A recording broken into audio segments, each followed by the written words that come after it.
Following the release of Origin Systems' Space Rogue in 1989, the game's designer, Paul Neurath, yearned for a move to greener pastures. Figuratively, in the sense that he wanted to design even bigger, better CRPGs. Literally, in the sense that he'd been stuck in Origin's cold, lonely New Hampshire office for 3 years working on Space Rogue. With most of the studio's creative talent having left for the company's Austin, Texas office long ago, he'd essentially spent these years alone. For Neurath, game development was meant to be a collaborative, inspired effort, not whatever this was. The benefit of contract work is that a clean and amicable break was well within Neurath's reach. He parted ways with Origin and founded his own startup, Blue Sky Productions, whose name represented a brighter chapter in his game development career. The company was co-founded by a longtime friend and associate of Neurath's, a man by the name of Ned Lerner, who he'd met in a university computer science course. While brainstorming the company's first big project, Neurath looked to the past for inspiration. Like many of Origin's own employees, he'd spent his college years playing Dungeons & Dragons, often to the detriment of his studies. This had left a big impact on his tastes. He leaned towards fantasy CRPGs, having cut his gaming teeth on Ultima 2 and Wizardry.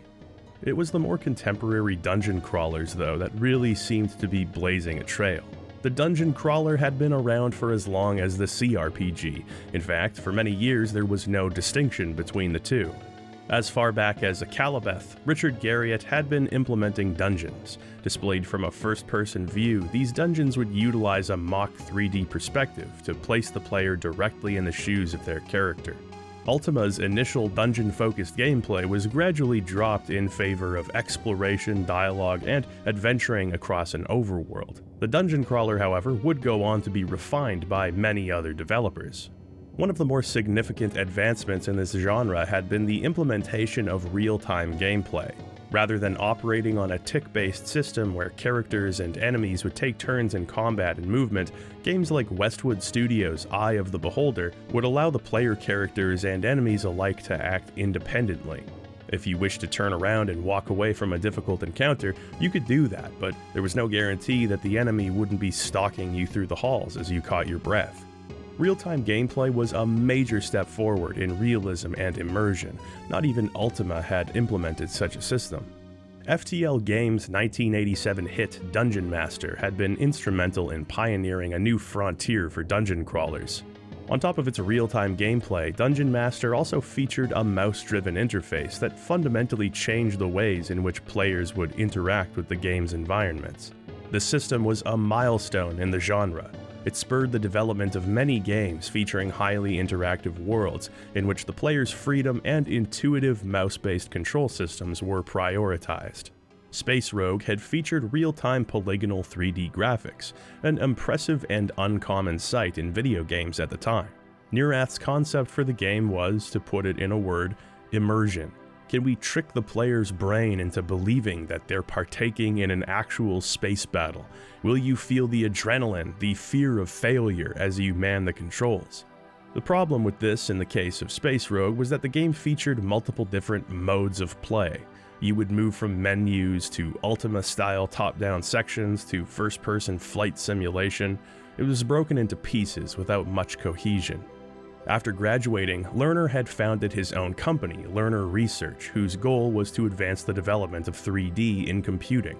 The company had made some truly impressive 3D games, including F-22 Interceptor, which pushed the Sega Genesis to its absolute limits. Lerner's state-of-the-art resources would be repurposed by Blue Sky Productions and utilized with the help of some talented programmers. Enter Doug Church. Church, like Lerner and Neurath, was fascinated by the burgeoning world of 3D visuals. At just 21 years old, the MIT student was a programming virtuoso. After being given the elevator pitch for Blue Sky's first game, he was asked if he'd like to join up as a full-time programmer. It didn't take much convincing. Church immediately dropped out of university and joined Blue Sky Productions. What self-respecting hacker wouldn't want to be there on the precipice of a new chapter in computing history, after all? They began to develop the technology for a full 3D dungeon crawler with an unbroken first-person perspective from beginning to end. not grid-based snapping movement or pre-rendered backgrounds, but a free-flowing system that emulated real-life physicality. The working title was Underworld, and the concept alone was insanely ambitious.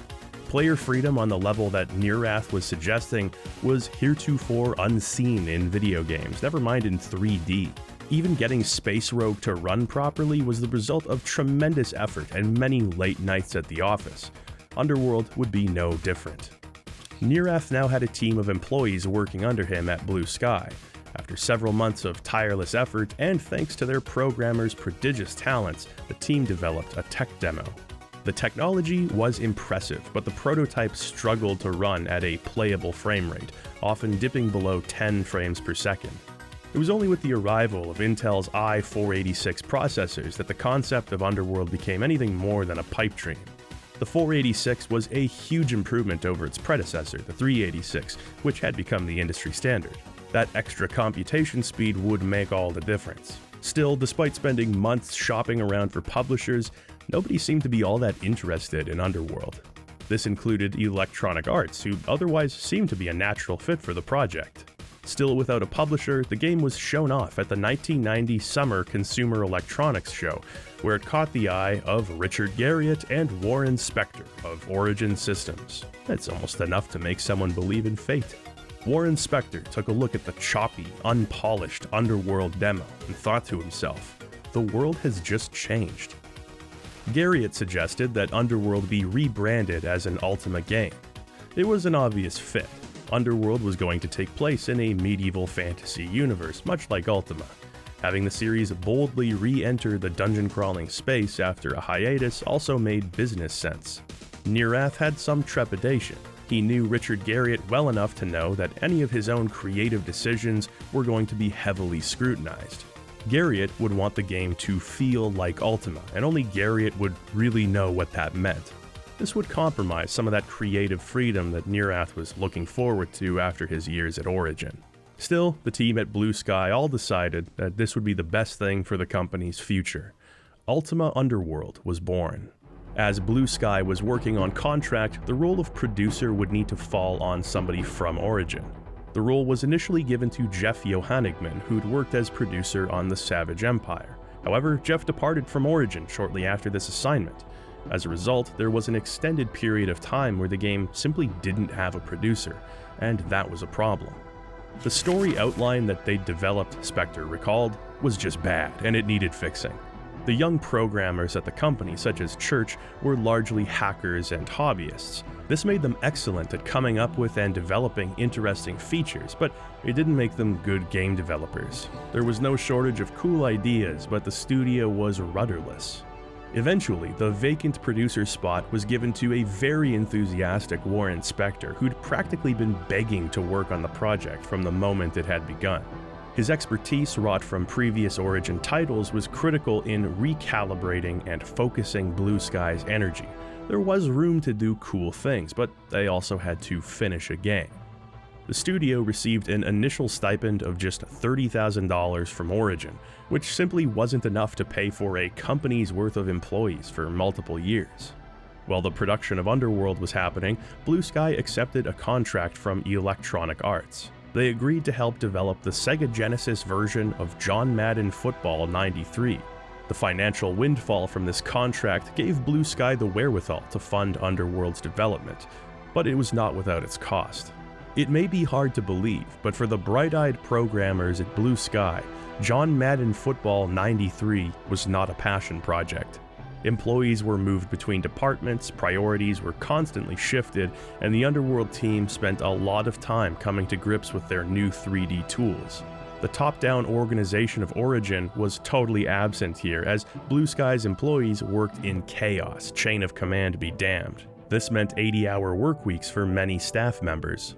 With much of this occurring during a dark and freezing cold New Hampshire winter, it was a brutal way to inaugurate the newly established Blue Sky Productions.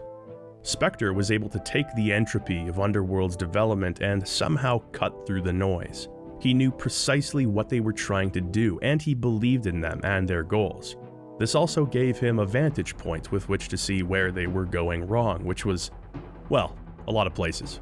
With his direction, they became more organized and focused on refining what did work, rather than continually creating new features. It was still a messy development. Origin constantly demanded changes be made to the game's script, leading to a tense relationship between the two companies.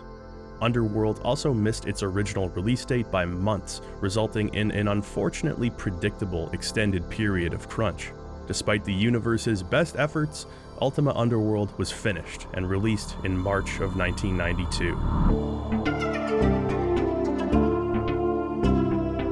The box art is striking, depicting the Avatar creeping down a flight of stairs surrounded by the denizens of the Stygian Abyss. Within the box, we find the game itself stored on 4 floppies, the reference card, Origin's product catalog, and a few goodies of note. The player's guide gives you a thorough look at the many different aspects of the game: combat, movement, survival, spellcasting, and some advanced tips for when you got a handle on things.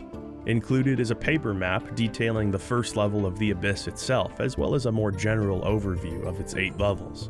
Also packed into the box is a small satchel containing 6 metallic runestones. These represent some of the magical runes you can find in-game. It's been a while since we've had a real feely in an Ultima game box, and this one is pretty cool. Finally, a booklet titled The Memoirs of Sir Kabiris, which introduces us to the game's story and the many changes that Britannia has undergone since we've been there. The memoirs are written from the perspective of one Sir Kabiris, penned by his scribe Corby. A member of the court of Lord British, Sir Kabiris believed that the 8 virtues could be unified into an unbroken whole. In an effort to prove the potential of living by this principle, he attempted to establish a society which would incorporate the beliefs and teachings of Britannia's 8 cities. The compassion of Britain, the valor of Jalome, the honesty of Moonglow, the sacrifice of Minoc, the justice of Yu, the humility of New Maginsia, the honor of Trinsic, and the spirituality of Skara Brae. Rather than being separated by cities and representing only one virtue, people would be brought together under a unified banner. In doing this, all could walk in the footsteps of the Avatar. Any who would listen to Kabiris' words, man and beast alike, would be given a place in this new society. The colony would be established in the heart of what was once a place of great evil, but now existed as the center of virtue. The Isle of the Avatar, specifically the Stygian Abyss underneath it. First to respond to the call were the brave Knights of Jalome, the Order of the Crux Ansata, as well as the ancient Moonstone Seers of Moonglow. These seers would be critical in establishing the colony, being familiar with spells of light and the creation of food.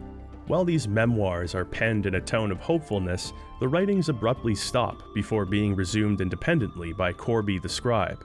Whatever's happened in the time since the Abyss colony was established, Sir Kabiris has passed away and the underground colonies began to wage war against each other. Communication among those inside ceased years ago, and the Abyss has once again become a place of great danger. The game opens up with a fully voice-acted introduction. The Avatar, who's at home on Earth, is visited by the ghost of a man named Garamon. Treachery and doom. My brother would unleash a great evil. The Avatar is warned of a great evil, and in the midst of his troubled dreams, is brought to Britannia by Garamon's magic. As the Avatar arrives, he witnesses a kidnapping. No matter, thou shalt serve to draw the hounds from the scent. A mysterious figure in league with a troll abducts a young woman named Ariel, daughter of Baron Almric, who governs the Isle of the Avatar's surface.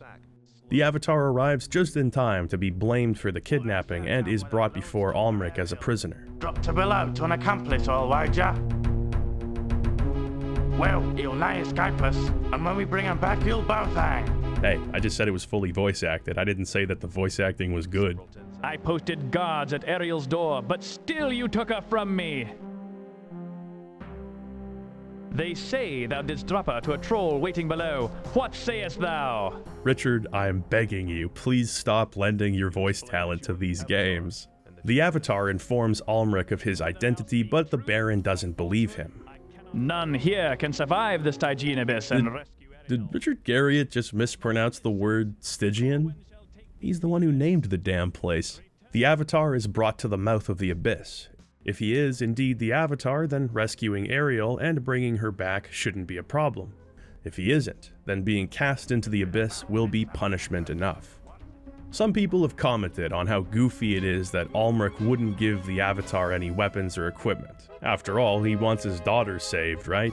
Honestly, I don't think it's that outrageous. In his emotional state, his daughter having been kidnapped, he assumes that the Avatar is a kidnapper and an identity thief.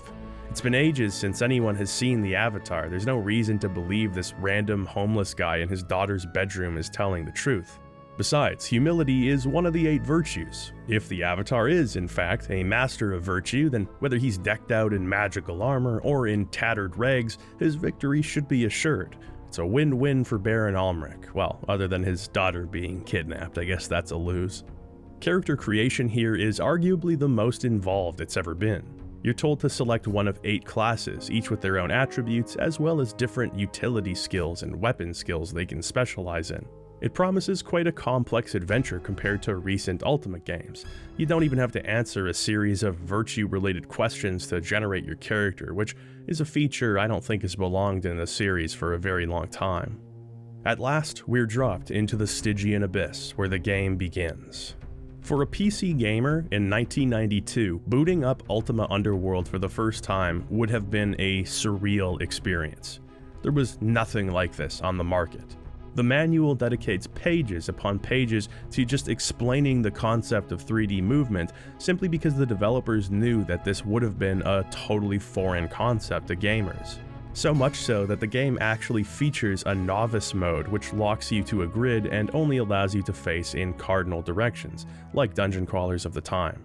This was implemented to help the player get to grips with the controls of Underworld. They had to make a concerted effort, even in the game's advertising, to show people what 3D meant in this context. Many would assume 3D was just referring to the first-person vantage point of games like Wizardry. Hell, Richard Garriott used the term 3D to describe the dungeons of Ultima for years. Those games were 3D in the same way a photograph is real life. Underworld's marketing would use terms like continuous movement 3D in an effort to distinguish this 3D from its use in common gaming parlance. Half of this ad's real estate was reserved to show off individual frames, like, hey, you can see objects from different angles now. It was just something that you had to see to believe back then. As the first 3D first-person RPG, you would expect Ultima Underworld to control clumsily, but you would be wrong. The game's control scheme is impressively forward-thinking. While most first-person games would, for the foreseeable future, use the arrow keys to move forward, backward, and turn, Underworld has something of a proto-WASD layout. W runs forward, X walks backward, Z and C strafe left and right, while A and D turn left and right. It really doesn't take long to get used to. You could even look up and down using the number keys, which again was simply unheard of in a 3D texture-mapped game. What makes Underworld especially easy to control is its mouse-driven interface. You can actually play the game almost entirely with the mouse if you so choose. Clicking and holding while your cursor is on the edge of the screen will turn your character or move them in that direction. It's a bit unwieldy to look around this way, so a combination of keyboard and mouse is the way to go. With the cursor, you can interact with the environment, manage your inventory, and engage in combat with enemies. It's straightforward, and most importantly, it's intuitive. That's the key word here. You are initially tasked with picking up your gear by the entrance and equipping it. By clicking and dragging the bag, you can place it in your inventory. You can open up containers and drag and drop items in and out of them too. Dragging certain items onto your character's paper doll display will equip them. You can toss things out into the game world and grab items off of ledges while jumping through the air. There's so much complexity packed into such a simple, manageable set of controls. For Blue Sky to have accomplished such a thing so early into the life of 3D games is really quite impressive. So you're left to explore the very first floor of the Stygian Abyss. You find a torch which cuts through the darkness, a proto-dynamic lighting system, if you will, similar to that of earlier Ultimas, but in glorious 3D. You'll also find a flimsy dagger, a map to help you find your way around, and various other odds and ends. There are no in-game tutorials here, it's just you and the Abyss is beckoning you. Besides, you can't turn around and run away even if you want to, I tried. The first level is fairly straightforward. You're introduced to the basic controls, the concept of navigation, combat, and one of the most critical skills you can develop, reading your map. Mercifully and necessarily, Underworld features an auto map. This automatically fills up as you explore different parts of the abyss. With each new level, the map begins as a blank slate, but as you contend with the area's challenges and visit every dark corner, it'll become more and more detailed. This is a huge weight off of the player's shoulders. Often, dungeon crawlers of the time expected the player to make their own maps, have a pencil, definitely an eraser, and a stack of grid paper on hand at all times. Now there is a sort of charm in that methodology. Filling out your own maps really puts you in the shoes of your dungeoneering character. In Eye of the Beholder, for example, you'd be hopelessly lost if you didn't do this. It's strangely satisfying to fill out your map and learn all of the different ways that passages intersect with each other. It also kind of sucks because you probably made a mistake somewhere that totally compromised the integrity of the map. Also, stopping every couple of seconds to write on a piece of paper really does a number to the pacing of almost any game. Underworld eschews this philosophy. It simply wouldn't have been possible to keep your own map when you're capable of such granular 3D movements. The automap here even allows you to make and erase your own notes, which is a huge help. You can mark down the location of important characters or locked doors that you can't open yet. I don't think I've ever played a game where I've had to reference a map as often as I have in Underworld, so it's great that the mapping system keeps things so simple. It's also necessary because the environments of the Abyss are far more multi-layered and vertical than any prior dungeon crawler had been. This is thanks to the inclusion of slopes, stairs, and gaps in the ground, leading to several different sub-levels within each area. Good luck keeping track of all that on grid paper. The game's interface is similar to the games made on the Ultima 6 engine. You have a sidebar full of actions you can take: speak to, grab, look at, attack, and use. This one's the options button in case you were curious. By activating any of these commands, the context of your mouse clicks will change. Grab allows you to drag and drop items around with the cursor, while use lets you activate an object, such as pressing a switch. It also lets you combine items, like using a key on a door to unlock it. Look allows you to read notes or signs and gives you a description of the object you've clicked on. Thanks to the detailed sprite-based visuals, you can usually tell what something is at a glance. But there are many times where examination is necessary. For instance, looking at a door, you can tell if it's flimsy, sturdy, or massive. The attack command simply readies your current weapon, placing your character in combat mode. This is largely used to fight enemies, but there are other uses for combat mode too. For instance, if a locked door is flimsy or even sturdy, you can bash it open instead of hunting for a key. In exchange, your weapon's durability rating decreases, and it can even break. You can bash doors open with your bare hands, but unless you've got points in hand-to-hand combat, and I don't know why you would, I suggest putting on a pot of coffee, because you're going to be punching that door for a very long time. You can only attack by holding the mouse button down and waiting for the attack gem to start shimmering. It takes a second, give or take, depending on your weapon of choice, so you can't just spam the attack command. Regardless, the concept of opening doors is a microcosm of what makes Ultima Underworld such a special game. It's the ability to interact with your environment in a way that just makes sense. Whether you find a key, or pick the lock, or break it down, there's a logic and reasoning behind everything, but we'll talk more about that shortly. While walking around the dungeon, you'll find all kinds of items that can be manipulated. Bones, rubble, broken sticks, much of it useless, at least for now. You can even pick up and carry around leeches. Why would you want to? It doesn't matter, you can. You never know if you're going to need something, so the wise Underworld player always makes mental notes of where they've seen an item. Thankfully, you can keep containers in your inventory. This lets you organize your clutter and carry a fair amount of it as well. You can find food down here, and it's always important to have a supply of it on hand.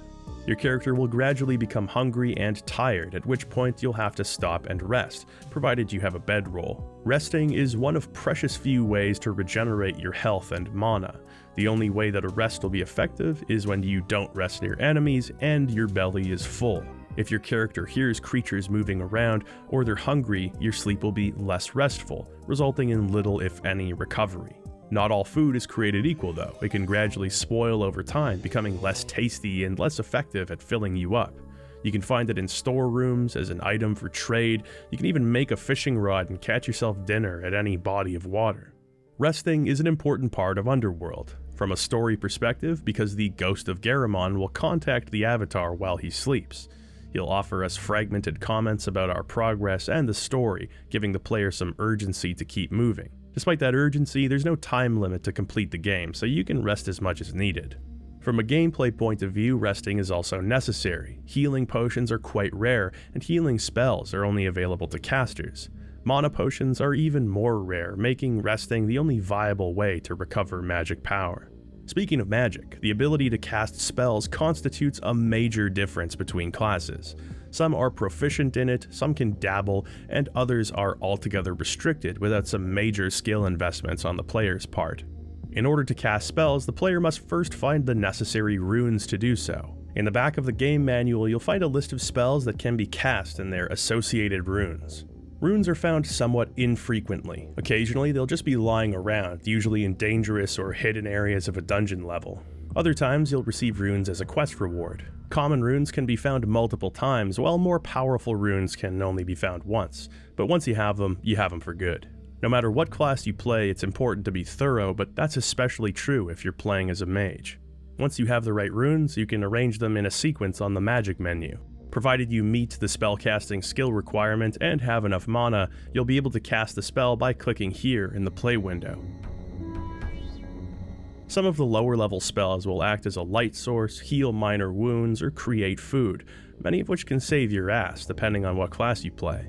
Even having the tiniest bit of magical prowess is basically an infinite cheese hack. More advanced spells allow you to call forth flame wind, make yourself invisible, and confuse enemies, among many other things. Utility spells are available too. Telekinesis lets you grab items from far away, and Slow Fall allows you to survive drops that would usually be fatal. The rune system works on a number of levels. It's a clever way to gate progression and prevents players from immediately casting the most devastating spells. More powerful runes are found on later levels, so you'll have to make do with what you have. Finding even a single rune is exciting because of how much it can increase your spellcasting potential. At the same time, if you're an experienced player, you can just jet through the dungeon quickly, avoiding enemies and navigating mazes to go grab those higher level runes before returning to earlier levels and playing through the game. This makes it a versatile system that keeps the player from breaking the game unless they've earned the right through skill and knowledge. Spells are incredibly useful as a utility, but it's tough to purely roll a wizard in Underworld. Non-mages can use magic tools such as wands or scrolls. These are imbued with spells that can be cast independently of your own skills, each with a set number of uses. They can be pretty helpful, but you won't find them often, so being able to cast your own spells is much more reliable. Mana depletes quickly and potions are hard to come by. This forces a wizard to rest very frequently, which isn't always viable. So no matter what class you play, it's a good idea to invest in a weapon skill. You can choose between swords, maces, axes, missiles, and unarmed combat. There's also a general attack skill which boosts damage among all weapon types, but not as much as a point in a weapon skill. Good choice if you're indecisive. Most weapon types are versatile enough, with the exception of missiles. Arrows and bolts are simply far too rare to rely on, never mind how hard it can be to just hit an enemy. This means you'd have to rely on slingshots and rocks throughout most of the game. As enemies' defense levels increase, rocks quickly become outclassed by other weapons. Playing the game as an archer is basically the game's very hard difficulty. If you do go for a melee weapon, it's a good idea to focus in on one category. The success of a swing is calculated by your weapon and attack skills versus an enemy's defense skill. If your attack doesn't meet a threshold, not only will you not cause damage, but your weapon can break. You'll want to commit to a build so you don't spread yourself too thin. In order to advance in a given skill, you have to first gain an experience by slaying enemies. Then you have to find a virtue shrine. Each level of the dungeon has one, maybe two of these. To level a given skill, you'll have to chant the correct mantra for that skill, and you won't know these mantras in the beginning. You're initially given 3 of them, Sum Ra, Mu Am, and Om Ka, which translates to honor valor, love courage, and spirituality sacrifice, respectively. These will level up a random selection of attack, magic, and utility skills, so in the beginning you can't really direct your character, and that may be a good thing. Having a few levels to experiment before zeroing in on a path takes some pressure off the player. As you explore, you'll learn new mantras from books, from NPCs, or notes. Of course, if you already know the mantras from a previous playthrough, you can just use them whenever. I guess you could also cheat and look them up too, you son of a bitch. While on level 1, you'll find the first few remaining groups from Sir Kabiris' grand experiment. There's a crew of human prisoners doing what they can to survive, and that's the name of the game. There's no judgment down here, only survival. These people don't care about what crimes you've committed up above to land yourself here. Now we're all in the same situation. They'll share information with you as long as you're not on their bad side. Some of the prisoners here claim to have seen a troll with a young woman slung over his back descending to a deeper level of the dungeon. It doesn't tell us much we don't already know, but it's a start. The conversation system here is quite different than previous games.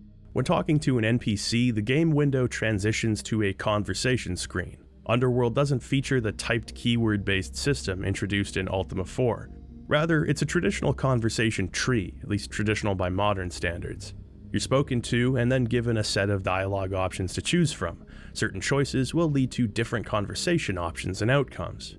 There are points in a conversation where you can type your own keywords. Often this is a good way to learn more about certain characters or topics, or give someone a password so they know that you can be trusted. You'll have to gauge the personality of the speaker, since saying the wrong thing can lower their opinion of you. If you repeatedly antagonize them or steal their belongings, they'll eventually become hostile and attack you, locking them out permanently as a dialogue partner. If a giant troll tells you that your new name is Rodriguez, your new name is Rodriguez. It's a good idea to use the look command frequently. This way you can tell not only what kind of a mood characters are in, but also who, if anyone, owns nearby items. Of course, you can just show up in their cave, kill them all, and take their stuff, but for various reasons, I wouldn't advise this. First of all, you're the Avatar. You're supposed to be a good person. There was a whole game about it, remember? Any genocide that may or may not have been committed by the Avatar has been purely accidental, and I aim to keep it that way. Role-playing aside, the biggest reason you won't want to wantonly kill people is because many of them are currently or will become quest necessary, and you're not told who exactly that will be. Much like real life, you can kill people, and possibly even have a real scream doing it, but also like real life, there will be dire consequences. You really don't want to kill somebody, go through 15 hours of gameplay, and then find out that you need to deliver 10 squint feathers to the person you killed 15 hours ago. Because Ultima Underworld will put you in that situation. It relishes the opportunity to make you upset. You can be screwed in unimaginably awful ways. Be smart, make alliances. There's only 4 save slots, and you'll probably be rotating through them frequently. Always a good idea to lock in a save before you try something stupid. Sometimes, things that happen aren't your fault. You'll be walking around and see a message that says, Underworld internal error, problems in object list. What the hell does that mean? Did a quest item you'll only see 20 hours from now just get deleted by the game? Doesn't matter, don't try to rationalize it. You smile, you say, thank you Ultima Underworld, and you reload your most recent save. This goodwill towards your fellow man extends to the various beast races of the Abyss as well. On level 1, for instance, you'll find a pair of goblin factions warring amongst each other. The green and gray goblins don't get along with one another, but they can get along with you. This is quite a major change that's mentioned in the memoirs of Sir Kabiris. To prove the virtue of his undertaking, Kabiris would invite many of the creatures that humans had long been at war with to live amongst them in this new society. Goblins, trolls, foot fetishists, Mennonites, all who would listen would be given a place in the Abyss to live in harmony with others. The lore of these creatures is also expanded upon. Goblins apparently were created long ago as a result of unethical magical experiments once performed on prisoners. During the events of Ultima 3, the cybernetic demon Exodus rallied the goblins to his side, waging war against the people of Sosaria. Henceforth, goblins were assumed to be evil by nature and thus slain without mercy. Many years later, they reached an agreement with Kabiris. They would try their best to live by the code of virtue in exchange for clemency. It's an interesting little alteration to the game's lore, and one that I appreciate. It's not unreasonable to believe that such knowledge regarding goblins was just never recorded until now, and that's because they were seen as savage beasts. This extends to monsters from previous games, such as trolls and lizard men, which are given detailed in-world origins that never assume malevolent intent. I really dig the unorthodox lore and traditions of these fairly run-of-the-mill fantasy races. I also think it's in keeping with the themes and attitudes of the past few Ultima games, this focus on diplomacy and understanding those who are vastly different from ourselves. So, the goblins are nice. Well, not nice, but they're not hostile anyway. Your first inclination upon seeing a goblin may be to take your sword and cleave them in two, burning their fetid enclave to the ground, but that wouldn't be wise. The developers likely recognized your instinctual thirst for goblin blood, so they implemented a few safeguards to get you in the diplomatic spirit.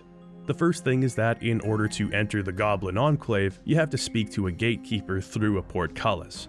This also teaches the player that they can shout to distant NPCs, so long as there's not a solid surface between the two. The most important method through which you'll identify friendlies is the standard of Sir Kabiris.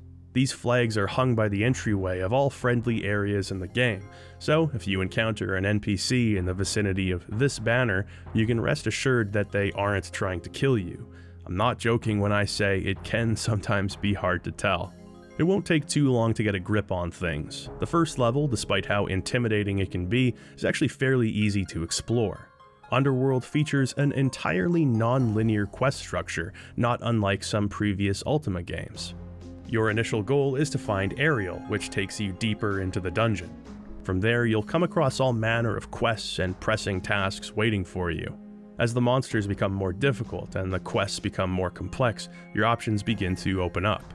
You'll unlock shortcuts within dungeons, find new magic items and weapons, and also forge alliances with some of the groups in the Abyss.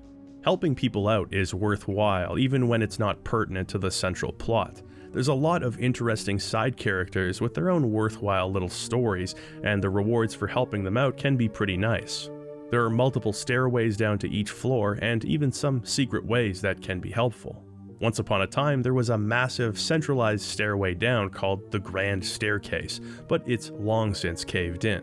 Nonetheless, if you really wanted to put the pedal to the metal, you could probably find your way down each floor in a matter of minutes, but you'd be missing out on a whole lot, and probably ill-equipped to deal with some of the later challenges.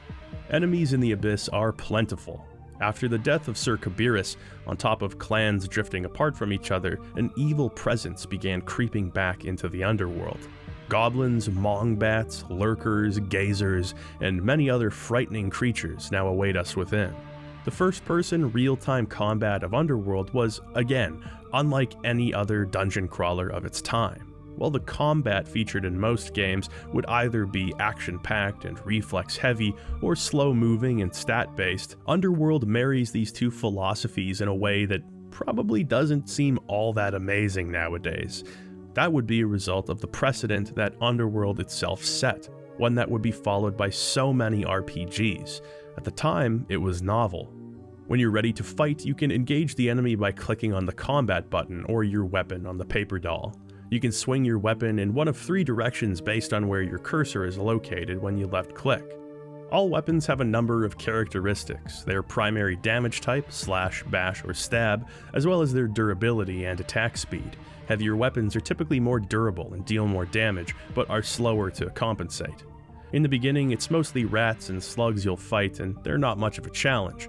For the most part there, you can just stand still and trade blows, but that won't be the case for long. Soon you'll be attacked by roving groups of goblins who can fire rocks at you with slings, ghosts that can freely move on a vertical axis, and skeletons. Wow, okay, I'm somewhere between we're so back and it's never been this over. In order to adapt to your enemy's increasingly diverse tactics, you must learn to strategize as well. You have to utilize your environment, bobbing and weaving between pillars, luring groups of enemies to choke points, and memorizing the rune combination of spells so you can quickly cast what you need to in a tense situation. You can sneak up on enemies, made easier by a superior stealth skill or an invisibility spell, but enemies can also get the drop on you, so awareness is key.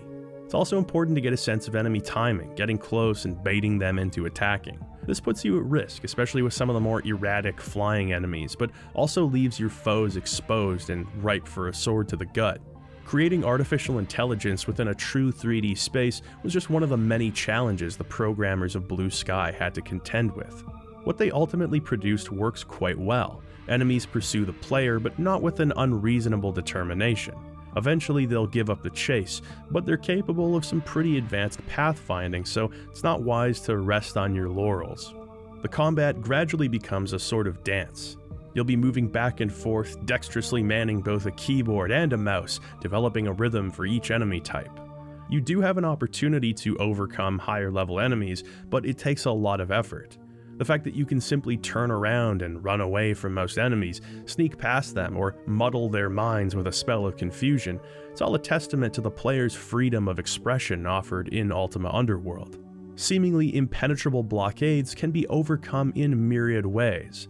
This brings me to two words that I have individually used to describe the Ultima games, but never together until now: immersive simulation. This was a phrase that would later be coined by Underworld programmer Doug Church to describe a particular kind of video game. With the release of Underworld, gamers were no longer being asked to use their imaginations to fill in the blanks of insufficient presentation. The 90s ushered in a new era of interactive entertainment. With the exponential growth of computing power, graphics and sound were becoming more detailed, AI was more convincing, and the word immersion took on a whole new meaning. Once to immerse yourself in a video game was to fall into that hypnotic state that one does while playing an addicting game. Think losing track of the time while playing Tetris. Now, immersion was becoming shorthand for a total suspension of the player's disbelief, a loss of self-awareness that only the most engrossing fictional worlds could induce. The human brain has a nearly limitless number of responses to outside stimuli. These responses often have to be curbed while playing a game. The ability to reach out and pick something up and throw it. The idea of meeting a character in a game, being kind to them, being rude to them, punching them in the face, robbing them. The concept of coming across an obstacle and being able to decide how that obstacle is circumvented, whether you find a path around, or leap over top of it, or destroy it. With most video games, especially at the time, your line of thinking would need to be adjusted in order to match that game's particular set of rules and limitations. If there's an obstacle, you'll follow the game's path. Try to jump over, there's probably an invisible wall or something. What if instead of constructing a game world from this sort of smoke and mirrors, the game world was simulated? If that were the case, not only could the player act on their own compulsions, they could be rewarded for breaking the game's rules. This was Ultima Underworld's mission statement, the origin of a video game philosophy that's still actively being pursued by countless developers to this very day. While Ultima 6 is often referred to as a proto-immersive sim for its emphasis on player choice, Ultima Underworld is widely considered to be the first immersive sim. It's evident from the moment you first pick up a rock and throw it. Its arc is realistic. It bounces off of walls and falls down holes. Enemies throwing rocks at you can accidentally hit and kill their own comrades. If you and an enemy both lob a rock at the same time, those rocks can collide in mid-air and halt each other's inertia. The force of the rock thrown is affected by your character's strength score. This is the power of not simply programming the movement of a rock flying through the air, but programming the simulation that facilitates that rock's movement. The developers are simply designing the rules of the world. Your experience as the player is hands-off as far as they're concerned. Those quote-unquote realistic physics extend to many facets of the game, including the avatar's own body. You can hop in place or leap through the air, careening to the ground and suffering damage relative to the height of your drop. The distance of your jump is affected by the velocity of your character when the jump is made. Annoyingly, you can even bounce off of walls and get sent several feet backwards if there is too much force behind your jump. It's not just the simulated physics, but the tiny details that make the difference. You can hear your footsteps depending on the hardness of the surface you're walking on. Your head bobs from side to side as you swim through the water, more or less depending on your swimming skill. Light sources like candles, torches, lanterns, and light spells have varying degrees of illumination in the dark. You can hear the flapping wings of nearby bats above you as you explore. It all feels so cinematic, like a bespoke experience for the player, but it's not bespoke, it's simulated. In this way, everybody who plays Ultima Underworld is going to have their own stories to tell, sticky situations that they escaped from, or enemies that they overcame in their own way. The spells and magic items make a huge difference here. Learning the flight spell drastically changes the player's relationship to the dungeon terrain. Now hard-to-reach ledges become viable entry points for other parts of the dungeon floor. You get thinking about all the ledges you missed up until this point, how much treasure you might find if you return to earlier floors. Fireproofing spells and water-walking abilities similarly flip the script on previously inaccessible areas. Running out of mana or playing classes with less magical ability will force you to improvise. This is where the utility skills of Underworld come in. There's quite a list of non-combat abilities that can be leveled up at a shrine. The lore skill allows you to detect the properties of magical items, or even just get more detailed descriptions of mundane objects. This is important as plenty of seemingly normal pieces of armor or weapons actually have helpful magical properties. You would never know it unless you had a wand of identification or the lore skill. The search skill points out secret doors and hidden switches that you might have otherwise missed. Repair allows you to use anvils to restore your damaged gear. Tracking gives you a read on any enemies in the environment and where they might be skulking around. Acrobatics allows you to jump higher and take less fall damage. Stealth, swimming, appraisal, charisma, lockpicking, trap disarming, all of these skills can be tweaked and advanced at your discretion, and they can all lead to different possibilities. These unscripted moments where your unique skill set allows you to circumvent a particular challenge are the result of what's often called emergent gameplay. The developers haven't accounted for your exact situation, but they've allowed for it. If you're poisoned, you can quaff an antidote potion, or cast a cure poison spell, or simply sleep it off. Hey, remember those leeches from earlier? They can be used to suck the poison from your blood. It damages your character, but it can be done. I reiterate, leeches can suck poison from your blood. This game demands, perhaps more than any other Ultima game, that you embody the avatar. You think like the avatar, and you act like the avatar. Hell, the game even asks you for your handedness in the beginning. A huge component of the immersion here is the game's 3D engine, which was among the first of its kind, and yet so far ahead of its time. The engine was developed in part due to Ned Lerner's contribution. His startup had developed tools which allowed not only for the rendering of 3D objects, but also texture mapping, and this is where the big difference lies. Space Rogue featured polygonal 3D graphics, but they were untextured, solid blocks of color floating through space. The Underworld engine utilizes texture mapping, which fills its 3D objects with detailed pixel art, not unlike the tiles that were being used in the 2D Ultimas. Texture mapping 3D objects had long been a conundrum for game developers, and that was due to hardware limitations. There's a lot of mathematical calculations that have to be made in order to place an image over top of a polygonal surface, or in this case, surfaces plural. Being able to render and calculate the placement of a texture from each individual frame, accounting for the player's movement and view angle, was an extraordinarily tall order back in 1992. To display the textures correctly with no issues would cause massive performance hitches. Much of the computer's memory was devoted to calculating this huge and hugely interactive world, down to whether or not two rocks are bumping into each other. This left less wiggle room for 3D performance. So Blue Sky sacrificed perspective-correct texture maps in favor of affine texture mapping. This will be familiar to anyone who's played a PlayStation 1 game as the warbling effect. The warbling certainly does occur in Underworld, especially when looking up or down, which itself would remain a novel feature for years to come. The gameplay window also takes up only a small section of the screen, which was done to save on performance costs. In spite of these compromises, and code which, according to Neurath, was barely holding together, this game engine is an incredibly impressive piece of work. It helps that the artistic angle of the game is equally as strong. The game's art was handled by Carol Angel and Douglas Wyke, making it Angel's first industry project, and aside from Madden football and some packaging, the first for Wyke as well. The game's art portrays a crushing darkness. You can't help but feel the sense of hopelessness as you make your way through the abyss. Grimy floors and walls covered with muck and creeping vines set you on edge. Put some damn shoes on, Avatar, you're gonna catch tetanus. except they haven't discovered tetanus yet, so they'll just say you died of some old-fashioned disease like goblin madness. The ceilings in some sections of the dungeon are barely taller than the avatar, creating a sense of claustrophobia. You know it won't suddenly crush you, but what if it does?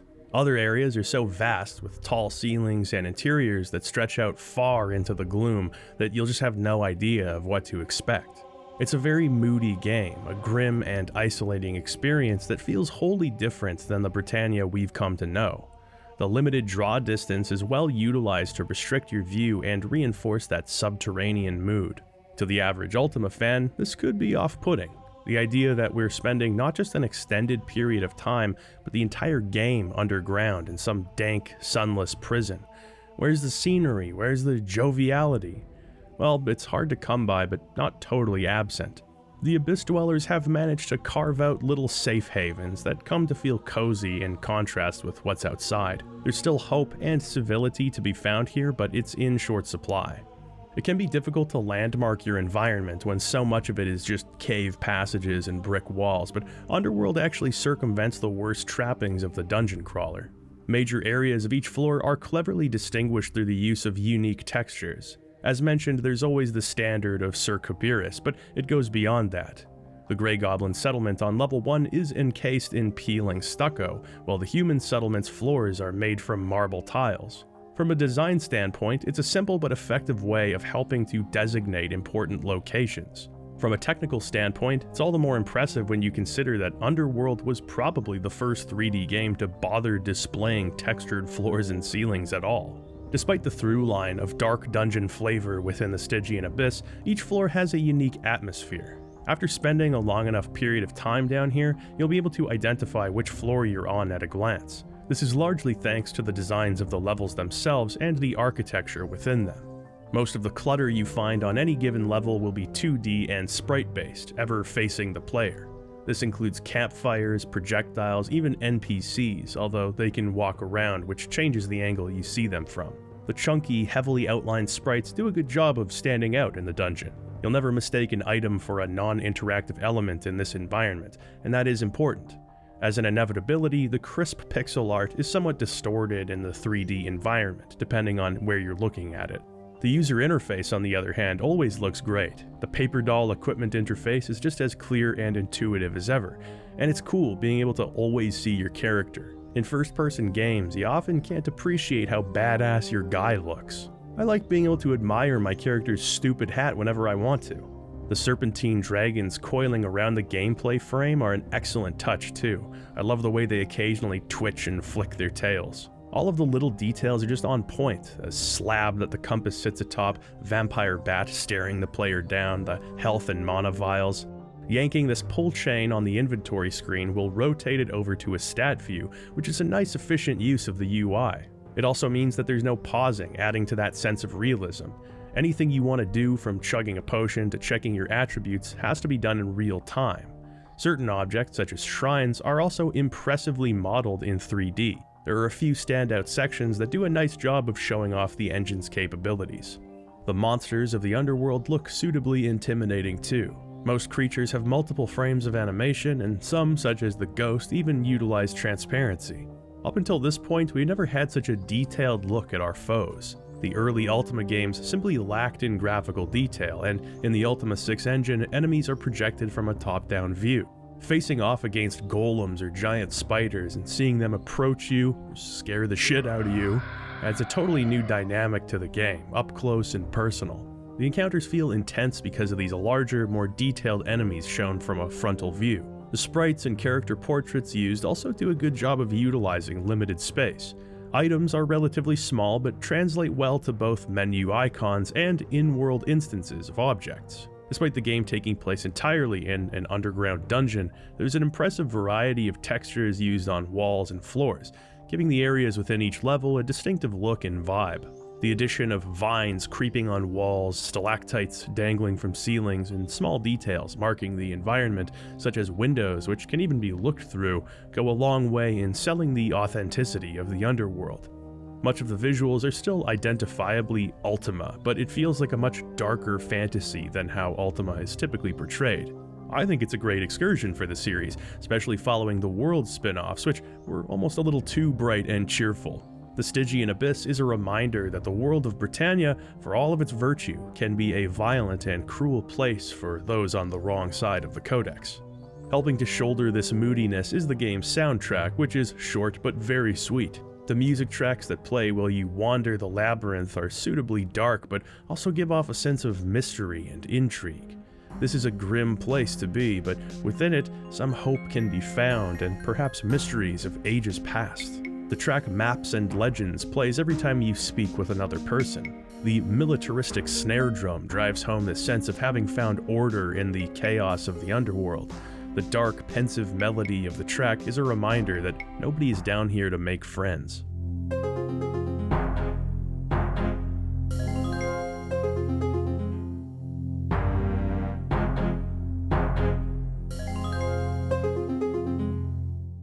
There are a handful of high-energy combat tracks which are suitably intense and disorienting. These are queued up automatically when an enemy is nearby, which gives the game a context-sensitive soundtrack of sorts.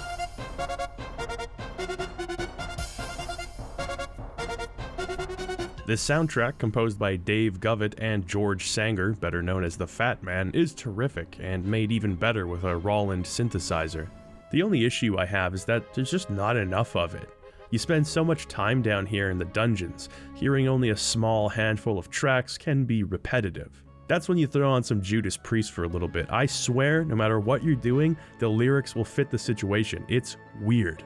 Interestingly, playing with a Roland synth can add a creative spin to a few sound effects. Opening doors sounds like a hi-hat clapping. Jumping into the water sounds like a digital slap bass. I mean, what is this, the Underworld or Funky Town? So with knowledge of many gameplay systems, the question is, how do the story and the various quests within the game unfold? When you first make contact with the goblins of Floor 1, you'll meet Vernix, king of the Green Goblins, and an insufferable ass who needs his ego stroked, or else he'll tell you to mosey. With sufficient toadying, he'll clue you into a story of great importance. Apparently, the late Kabiris had gathered 8 talismans, each corresponding to one of the virtues. He planned on giving them to the communities of the Abyss as gifts. Since his death, nobody knows what's become of the talismans, and they're assumed to be lost. Anybody with an even passing familiarity in Ultima as a series knows that somehow, some way, we're probably going to need those talismans. The second floor of the Abyss is where things get really interesting. These are the halls of the Mountain Folk, otherwise known as dwarves. Yes indeed, dwarves are back in Britannia, and I for one couldn't be happier. For the record, they get pretty pissed off if you call them dwarves. They prefer mountain folk. The mountain folk were brought here for their unmatched excavating abilities, easily carving out livable spaces from the bedrock. As a result, their enclave is well organized and pleasant to look at. The ever-present darkness and tall ceilings of their royal hall bear a striking resemblance to the mines of Moria. You're given several quests here. The leader of the mountain folk, Goldthirst, tells us of a vile gazer that's been terrorizing the dwarven mines. These mines have since been abandoned, although a blacksmith named Shaq still works there. In addition, there's a fellow by the name of Ironwit who asks you to retrieve some blueprints for him, although the directions he gives aren't exactly clear. Since we're likely not powerful enough to handle a gazer just yet, finding the blueprints seems like a good first step. We're told that they're off in an alcove, a much further distance away than I'm comfortable jumping at present. Ironwit mentioned that he's stored a potion for just such an occasion as this, a potion of levitation. The only problem is that the storeroom is locked and it's being kept next to a deadly bottle of poison, and he doesn't remember which one is which. Trying to bash the door to the storeroom seems impossible. My lockpicking skill is also nowhere near high enough to be helpful. This means key hunting, and the nearby maze is a good place to start. This labyrinthian area is filled with Headless, an enemy you might remember from earlier games, who make their return. Now watching this back, you might not think too much of this section, but for just a moment, I want you to try your best to imagine that you're a teenager in 1992 playing this for the first time. You'd never experienced a 3D world like this, the eerie music that plays as you creep through these dark halls, your defenses low, footsteps echoing throughout the level. Are those mine? Your torch is almost extinguished, you're surrounded by nothing but walls reaching high beyond your sight. You gradually become aware that only the headless living dead accompany you down here. You'd be shitting your pants. These sub-areas within dungeons are masterfully paced and placed. They never feel out of rhythm with the rest of the dungeon, but they still serve as distinct areas with unique challenges. After leaving this area, you can breathe a sigh of relief. The rest of the dungeon doesn't look particularly different or much safer, but at least you're not there anymore. When I say that playing these games gives every player their own stories to tell, this is what I mean.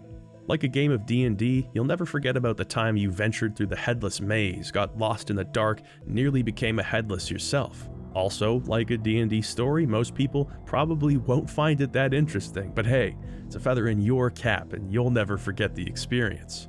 Alright, time to quaff that potion and levitate on over to the other side. And fly! Son of a bitch-a-rooney dooney. The levitation spell effect is quite interesting. As mentioned, it really changes the dynamics of exploration. No dungeon crawler had ever featured such vertical layouts on each floor.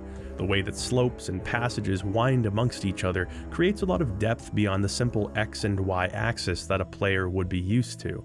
Using the Q and E keys, you can raise and lower yourself, cruising through the air with the greatest of ease. You move quite slowly and the spell effect doesn't last long, but having this option to deal with certain obstacles is really helpful. On top of just being a consistently useful feature, it's a great way for the developers to show off, taking advantage of these full 3D environments. Your reward for returning the blueprints is another levitation potion. Great. If you bribe Goldthirst, he'll tell you the password to his treasure room, just to look, not to touch. After all, it's located in a pit guarded by a golem with no way back up. But I have a levitation potion, so that won't stop me. If you can outmaneuver the golem, you can get some great stuff. You're taught the concept of using passwords in dialogue, how to levitate, and giving gifts in conversations, which is important. There are plenty of characters who jealously guard information or resources, but they'll be more inclined to help you if you can appeal to their tastes. Dwarves love gold, hence the names, while certain other characters might be desperate for food, a light source, or other types of treasure. By figuring out what they want and obliging them, you'll often become privy to some very helpful information. In addition to this soft reward, you'll also find a rock hammer while dealing with the blueprints. Rock hammers are an example of a tool that can alter the environment. In this case, the rock hammer unsurprisingly allows you to hammer rocks. You can destroy them, which opens up new paths and serves as a source of slingshot ammo. Being able to pave your way through rocks is necessary in navigating the abandoned dwarven mine. To the south, you'll find shack working. If you've got a broken piece of gear that you'd like repaired, shack will restore its durability for a nominal fee. There's also a wait time, and yes, it's real time. You have to go dick around for 15 minutes while waiting for your sword to be repaired. It's actually a good trade-off and really hammers home, the resource management that Underworld encourages. Good weapons aren't easily found, at least not for some time. You have to be cautious when using your equipment, lest you break something at a critical moment. Even when you do find plenty of food, gold, and items, you will be held back by your carrying capacity. Encumbrance scales with your strength level, and it's a hamstringing force throughout the entire game. The better your armor is, the heavier it is. The heavier it is, the less you can carry. Food, potions, scrolls, they all add up, and you will frequently find yourself having to make decisions. Is it better to deck yourself out in plate mail, or should you leave your shield or gauntlets behind so you can take a few extra potions?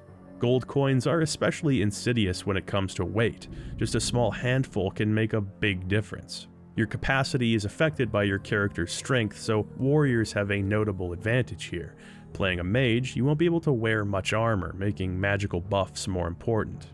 Because of all this, it's a good idea to find a safe zone on each floor where you can store your gear. That way, you can return to it later when and if you need it.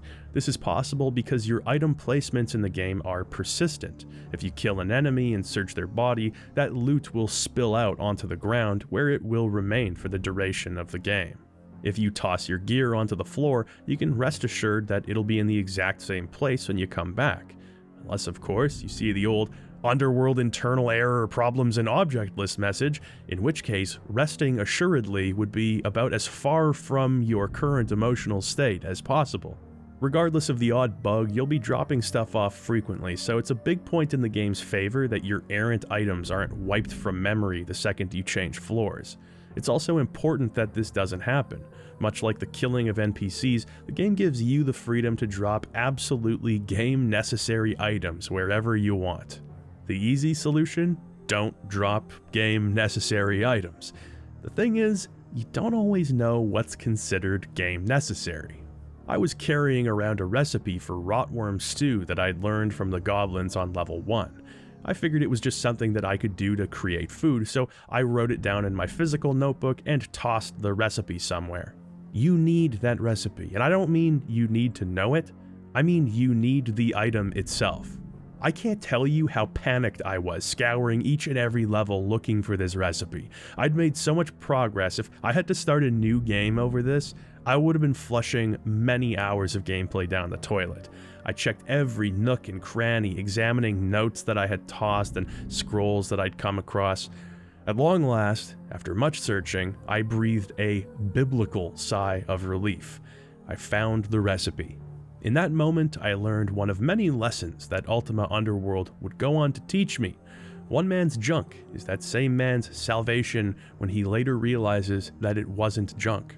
Once you've managed to slay the gazer in the mine, you can return to Goldthirst, who expresses his gratitude on behalf of the mountain folk. He awards the avatar with a rare gem cutter, which, like offering gifts, utilizes the game's bartering interface. The bartering system of Underworld is a noteworthy aspect of the game.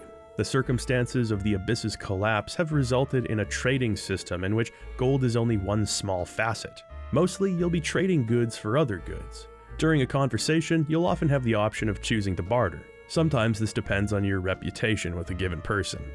You can drag and drop your desired items to the barter window at the top of the screen, then click on whichever items you want from the NPC's stash. If the NPC finds the trade to be favorable, they'll agree to swap items with you. Bartering is affected by two skills in particular, appraisal and charm. While bartering, you can gauge the quality of the current deal. A low appraisal skill will only give you a general idea of how imbalanced the current trade might be, while high appraisal gives you a more specific measurement. The charm skill simply lets you cut better deals. You flash him a cheeky avatar smile, you flex your muscles a bit, all of a sudden your stuff is all worth more. Because of this, gold is mostly treated as an equalizer, bringing deals up to parity with each other. It's a surprisingly robust little system, and one that would later be used and expanded upon by so many CRPGs. I don't think anyone would have batted an eye if they just had a typical store layout where you bought things with gold. The inclusion of bartering really impresses upon the player the desperation that people are facing. Food, water, and survival equipment are far more important than gold and jewels for the average person here. The bartering screen is also used to turn in quest items to NPCs, simulating the act of handing somebody an object. It's another cool touch, necessitating you go through your bags and find the item, as opposed to having it automatically removed from your inventory via Boolean check. On that note, let's talk about inventory management. It's similar to Ultima 6's system, but easier to control. This is largely thanks to the fact that you're only managing a single inventory and not that of an entire party. With that in mind, the system works pretty nicely. You can literally pick items up from the environment and just directly place them in the satchel of your choice. It's a good idea to organize your stuff with these bags. I had one for quest items, one for sundries, one for treasure, etc. It's up to you to keep everything nice and organized, and you're probably going to want to do that. As mentioned with the rotworm stew incident, there's a lot of items in this game that appear useless or look mundane, but aren't. This can be somewhat frustrating. Unless you're playing a character with very high strength, you'll frequently be offloading gear to make room in your inventory. Only you're never quite sure when a seemingly mundane item might serve a valuable purpose. You'll likely have a hell of a lot of keys and scrolls with you at any given time because what if you need them? There's no key ring or tome of written material that you can use to store these items, leading to a little bit of inventory chaos no matter what. In the beginning, I appreciated the decision-making involved with resource management. By the end, when you're powered up, it mostly feels like an annoyance. I think it would have been nice to have some method of inventory expansion at some point. Perhaps having a backpack equipped could add a few pounds of capacity, but of course, hindsight is 20/20. One of the most enjoyable aspects of Ultima Underworld's design is its focus on diegetic puzzles. When I say that, what I mean is this game is rife with puzzles, but attention is never drawn to the fact that they are indeed puzzles. Many puzzle dungeons and games are conspicuously puzzle-like in their design, clearly there for the player to solve and not because they make environmental sense. The puzzles here feel like natural extensions of the game world and the characters within it. A perfect example of this occurs on level 3. This area of the abyss has been completely flooded, a mire in which simply getting around can be a trial. It's here where the lizard men have established themselves. While they're non-hostile and can understand the common tongue perfectly, they can't speak it, with a few exceptions. Those few lizard men who do speak common have taken an oath to never share the secrets of their own language. This makes communication seemingly impossible, as they ask the avatar questions and answering incorrectly lowers your reputation with the group. To make matters worse, a mute wizard named Murgo has been imprisoned by the lizardmen and would really like you to clear up a misunderstanding between the two parties. Murgo, despite being mute, speaks the lizardman tongue. In order to build your understanding of the lizardman language, you must speak to them, write down certain words, then head back to Murgo. You can manually type out words from the lizardman dialect. Doing so, Murgo will do his best to pantomime the common meaning of that word. You'll gradually be able to piece together sentences, although you have to use your imagination a bit. For example, Bika means hello, Thepa means lizardman, and so on. When a lizardman says, Bika, sore click, Tosa, ya short click, Thepa, they're saying, hello stranger, you're a friend of the lizardmen? Running back and forth between the lizardmen and Murgo can be exhausting, but it's a great idea for a puzzle. A perfect two-way miscommunication with no obvious solution in the beginning. You can eventually negotiate Murgo's freedom, and he heads to a lower level of the abyss. That happens quite frequently. When you help people out, they'll move elsewhere, often meeting you again later on. Learning the language in this context helps you communicate with other lizardmen too, leading to the avatar learning a helpful water walking spell that's not listed in the manual. Situations like this serve as the game's quests, which are rarely so simple as collecting 10 squint feathers. The quests are often woven into the game and your exploration of each floor. Sometimes the rewards are tangible, while other times you're given information, which is often just as or more valuable. The game is seldom cryptic regarding puzzle solutions or how to progress, but a little advice can go a long way in helping you figure things out. Thankfully, the dungeons are also littered with notes. Notes were utilized in Martian Dreams, but they've really embraced the mechanic here. Everywhere you go, you'll find scrawlings of people who came before you. Sometimes they'll teach you mantras, other times they'll tell you the location of rare items, and often they're just there for the sake of world building. This concept of world building is such a critical component in the immersive simulation. Rather than explaining concepts via cutscenes or heavy-handed expository dialogue, you're just given disparate bits of often conflicting information in-game, and then left to infer what happened to this world. Characters will speak with bias, and notes may not always be accurate either. Being able to piece together these backstories helps to make Underworld's conception of Britannia feel like a grounded and believable place. The concept of using notes in this way is really easy to take for granted, given how many games rely on such a thing. But at this point, it was still a very novel idea, having to rely on secondhand info to give you a fuller picture of the story and life in the abyss. It's a key component of the game, and any kind of instructions or concepts the game is trying to put across are delivered in-world. That kind of storytelling that only video games excel at is rare now, never mind when Underworld was dropped in 1992. It's an organic vehicle with which to deliver exposition and hints, and it suits the lonely atmosphere of the Underworld. It doesn't feel like the world is being presented to you, it feels like you're uncovering something, like you're partaking in a world that existed before you were present and will continue to do so after you're gone. Level 4 of the Abyss is full of long hallways and tall ceilings, with a primitive and cavernous layout. It's here where the trolls live, somewhat ornery and ill-equipped to understand the nature of virtue, but still not inherently evil or anything. On the opposite end of the level is the base of the Knights of Jalom. This is the Order of the Crux Ansata, an honorable group of warriors persisting in their quest for valor despite the world literally crumbling around them. I appreciate that some of the broader groups from earlier games have been given these kinds of designations. The Knights of Jalom is a little broad and elementary. The Order of the Crux Ansata, though, that's an instant personification of those knights. Their personnel, young and eager, formed this knighthood to rival the Order of the Silver Serpent. The Code of the Crux Ansata includes an addendum. This orders the knights to renounce their prejudices towards the monsters who they co-inhabit the abyss with. This commitment to temperance has created some tension, as they're often at odds with their neighbors, the trolls. It's from the knights that you learn more about the abyss and what kind of place it was when Sir Kabirus still lived. In better times thou wouldst have seen our true glory, the splendor of our domain and righteousness of our cause were great indeed. But alas, the environs have changed and the walls have fallen down. The just have been silenced by the desperate, and not even the strongest among us can hope to rebuild what Kabirus wrought.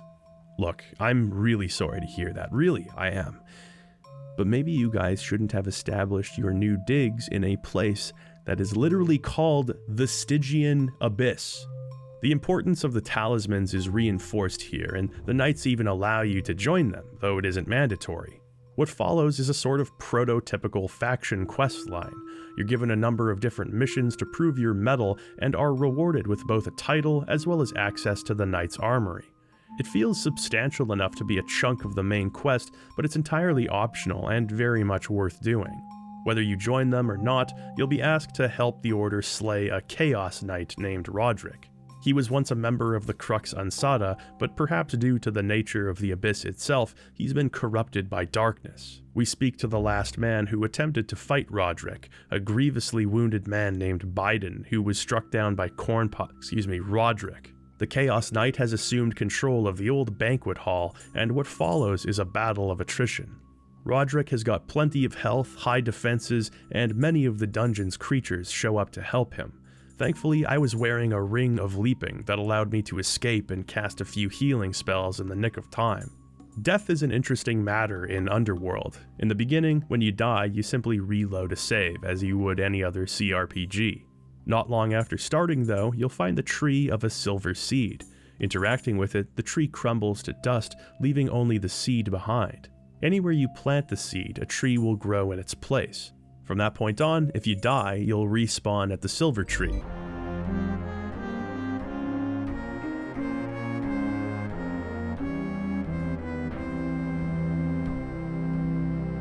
There aren't really consequences for death aside from wasted time, and this is for the best.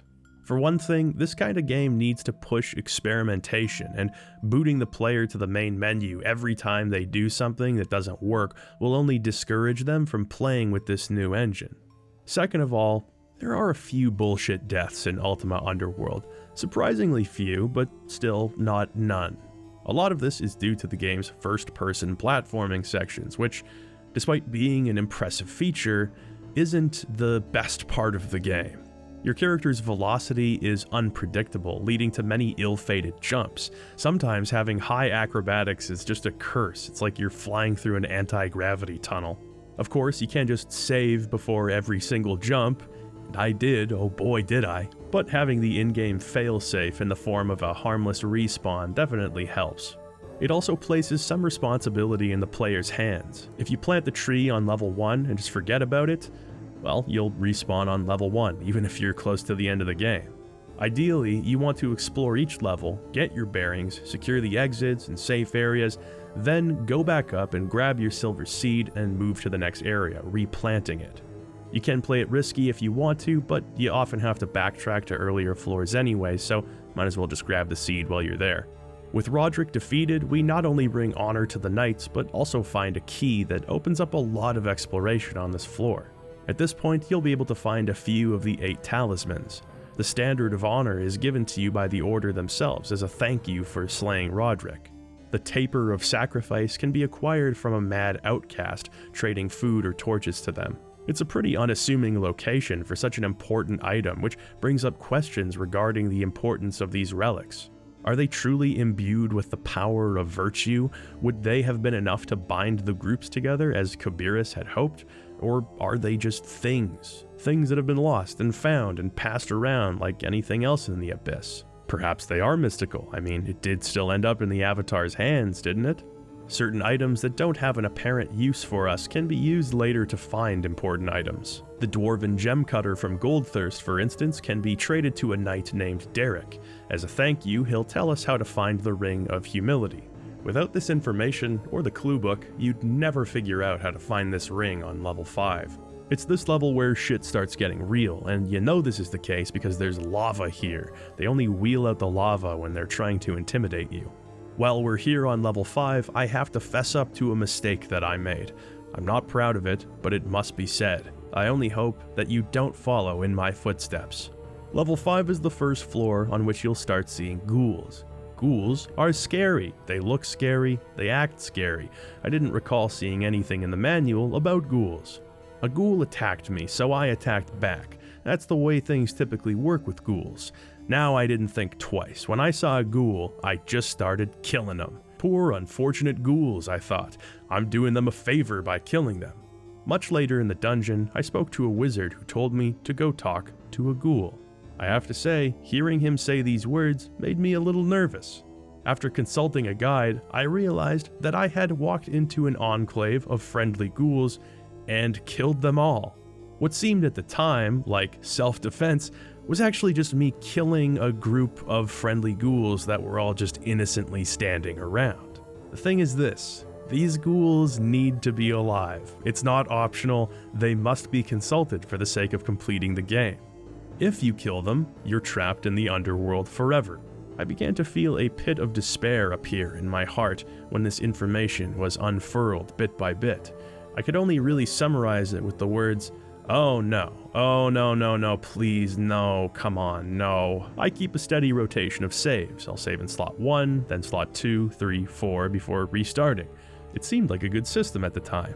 So the odds that I had a save from before the whoopsie were not good. Yet, there by the grace of God, slot 4 was a save from literally moments before I killed the ghouls. I lost several hours of progress, and I wasn't too happy about that, but it was another of Ultima Underworld's trademark lessons. Look for the flag, stupid. If you can see the flag, you can't kill anything, even if they're really scary. This ability to have the player unwittingly lock themselves out of progression, I have mixed feelings about it. I can't deny that during this whole debacle and the Rotworm Stew incident, I felt nothing but dread until the situation was resolved. And I was really lucky. It's not unreasonable to imagine that someone might lose a key or piss off the wrong NPC. In those situations, I mean, you're just well and truly screwed, and the magnitude of that screw-up probably wouldn't be immediately evident. There's no pop-up message saying reload a save or persist in the doomed world that you've created. I'm sure many Underworld players have stories over the years of soft-locking themselves 20 hours in, and that is a ruinous game experience. On the other hand, it's kind of the epitome of player choice, isn't it?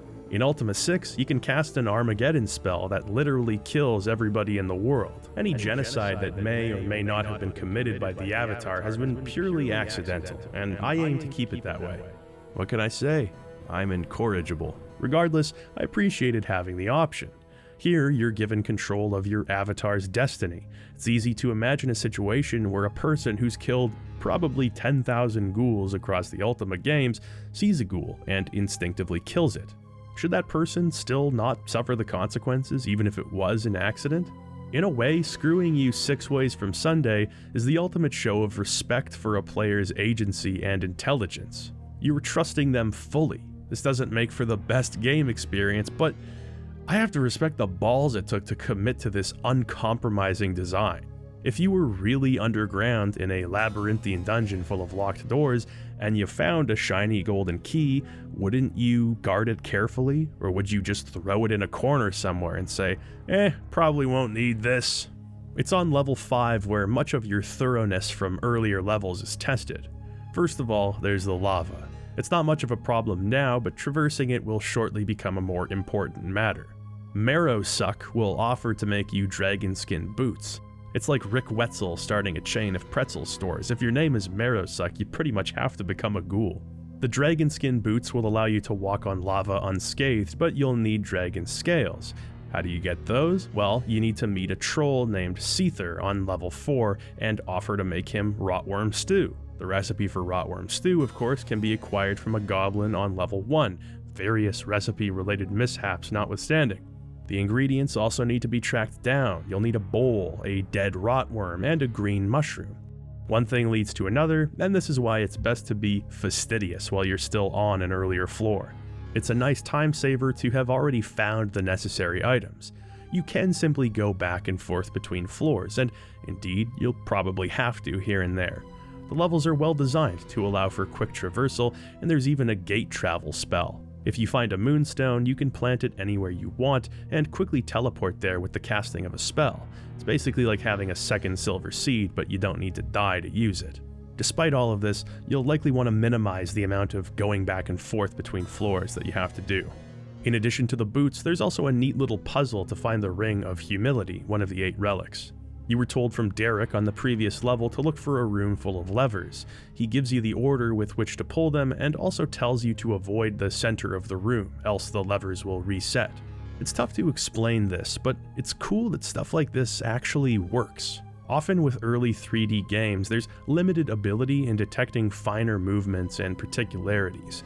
Yet, every time you're asked to do something physics-based in Underworld, it seems to function exactly the way you thought it would. When you're asked to place 4 emeralds upon 4 pillars, you just scoop them up off the ground and toss them onto the pillars, and it works first try. It's unexpectedly satisfying. It's like the player and the game are simpatico, thinking along exactly the same lines. I suppose it's surprising because this engine, in comparison to later 3D games, seems primitive, but in these cases it works perfectly. I find myself impressed that the game knows how I'm moving around or accurately detects where I'm placing items. There's a margin for error with non-specific instructions like stay away from the middle of the room, so it's kind of a delight when things play out exactly as you hoped. It also gives the engine wiggle room for some unexpectedly involved puzzles. Another example of thorough exploration paying off is in Caliburn, the Sword of Justice and one of the 8 Talismans. On level 3, you may notice an odd indent on your map. Uncovering a secret door amongst the vines, you'll find a switch which drains the water in a nearby area. If you head through this new passageway, you'll find the Blade of Caliburn, the edge of a legendary sword which is said to cleave truth from falsehood. That's badass as hell. Later on level 5, thorough exploration yields the Haft of Caliburn. Bringing these pieces of the sword back to level 3, Shaq the Dwarf will be able to repair the sword, granting you another talisman and an awesome weapon if you're spec'd into swords as I was. Finding the pieces of Caliburn, then thinking to yourself, I remember where to find a blacksmith, and being vindicated is an awesome feeling. On top of dealing very respectable damage, Caliburn can never be broken. There's no need to lug around a bag full of weapons anymore or take trips back to level 2 to have your swords repaired. By sheer happenstance, I got this sword about as early as you can. Regardless of when you find it though, it's an awesome reward. The blade itself is found in the Abyssal Catacombs, where many significant figures, including Sir Kabirus himself, were buried. What's interesting about Sir Kabirus is how opinions of who he was differ so dramatically between factions. Some people found him to be an egomaniacal scumbag, some a misguided idealist, and others a truly great man. With the Abyss falling apart in the wake of his death, you're left to wonder, are a set of principles truly sound if their practice depends on the life and presence of one man? Some people in the Abyss endure entirely thanks to their devotion to Kabirus' dreams. Some, perhaps foolishly, believe that the Abyss can be returned to its former greatness. It's an interesting question to reflect on, the nature of an idealist and how many of their fruits depend on their own charisma as opposed to the beliefs they espouse. Some think that Kabirus died of natural causes, others think it was poison or a magical curse, that foul play was involved. In any case, his grave has been looted and his memory desecrated. Down in the catacombs, you'll find many graves, most unmarked but some named and a few even familiar to you. Garamon's grave, for instance, can be found here. It was a surprisingly poignant little moment. almost literally stumbling across the forgotten grave of this person who's been speaking to me through the avatar's dreams. It creates a much more tangible connection to the story as well. You can also find an epitaph to the gargoyles chiseled in the wall. Although no more gargoyles will reside in the abyss, we thank them for the sacrifice they made. Here lie those gargoyles who perished during the Great Plague shortly after the foundation of the colony of the abyss. The effort they made to improve the abyss shall not be forgotten. After spending so much time with the gargoyles in Ultima 6, this is a sad little message to find, and one that players are likely to miss.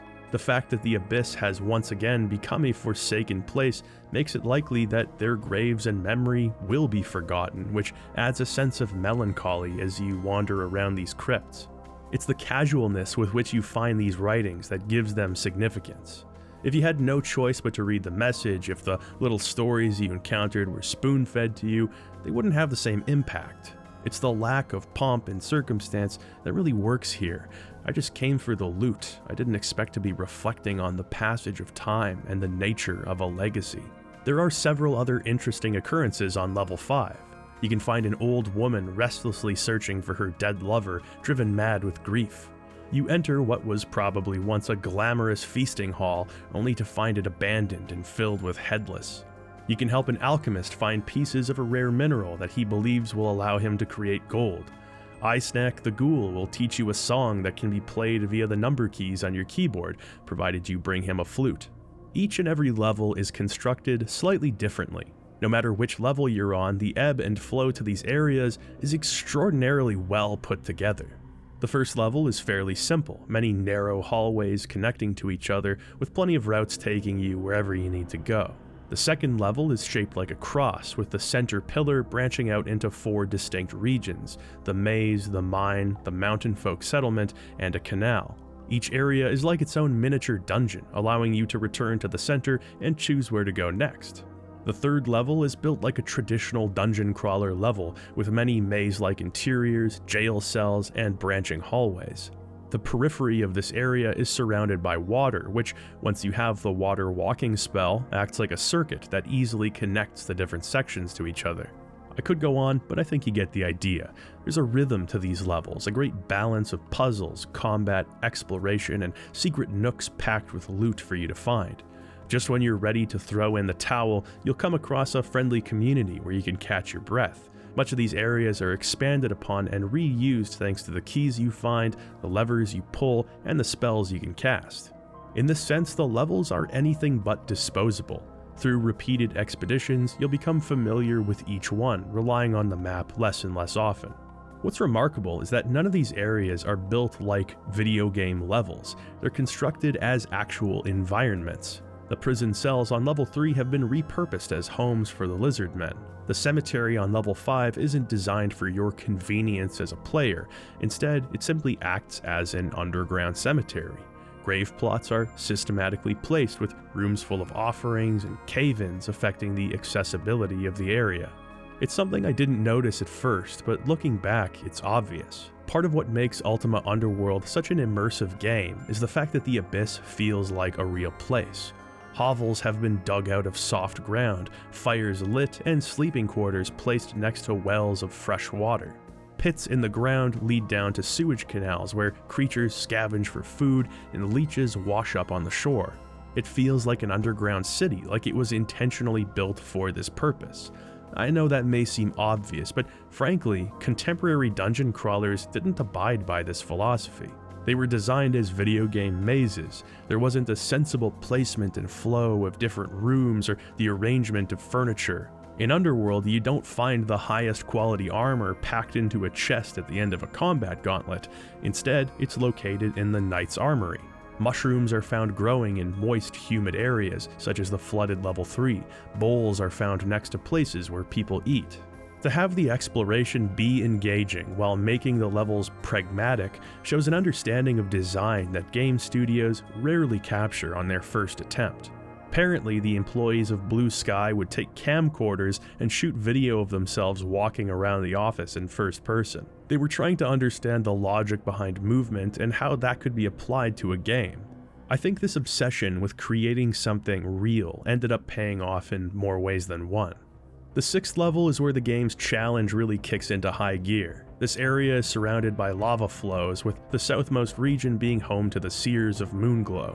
This is the most heavily populated area of the Abyss, with plenty of rooms carved out of the cave, albeit somewhat featureless. Maybe they're ascetics or something, I don't know. It'd go to explain why they need so many favors from you. Wizards are simultaneously the most hyper-competent group of people in fantasy, while also being the most utterly helpless. They'll tear your soul from your body and banish both from this mortal coil, while also struggling to get the wrapper off a Milky Way bar. That is to say, a lot of them need your help.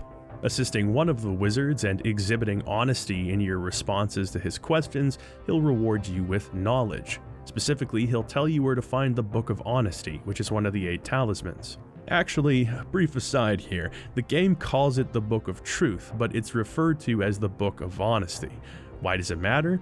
Well, it doesn't really, but the Book of Truth was an immensely important artifact in Ultima 4. It was needed to unseal the Abyss and closely guarded within the library of the Lyceum. Why the hell is it just sitting around down here? Anyway, despite the wizard's helpful instructions, I had accidentally already found the Book of Truth. I was floating through the air following the lava flow and saw it sitting on a nearby ledge. I guess helping him was a waste of time, but hey, sometimes virtue is its own reward. The fact that you can complete objectives out of order, and even accidentally, and that there's multiple entrances to these areas, is all well within the glorious tradition of Ultima. If you'd rescued Murgo from the Lizardman language incident earlier, his mentor, Dr. Owl, will tell you where to find the Wine of Compassion, hidden in a northern room underneath a tile. In the wizard's lair, there's all kinds of secrets to find and hidden doors to unlock. You can find an upset specter named Warren. I don't get it, it's not hostile, but it won't talk to me. Oh. Spectre, Warren.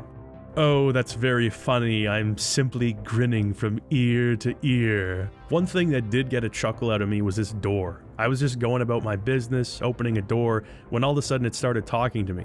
Open, close, that's all anyone ever has time for. Things were not like this when I was thy age.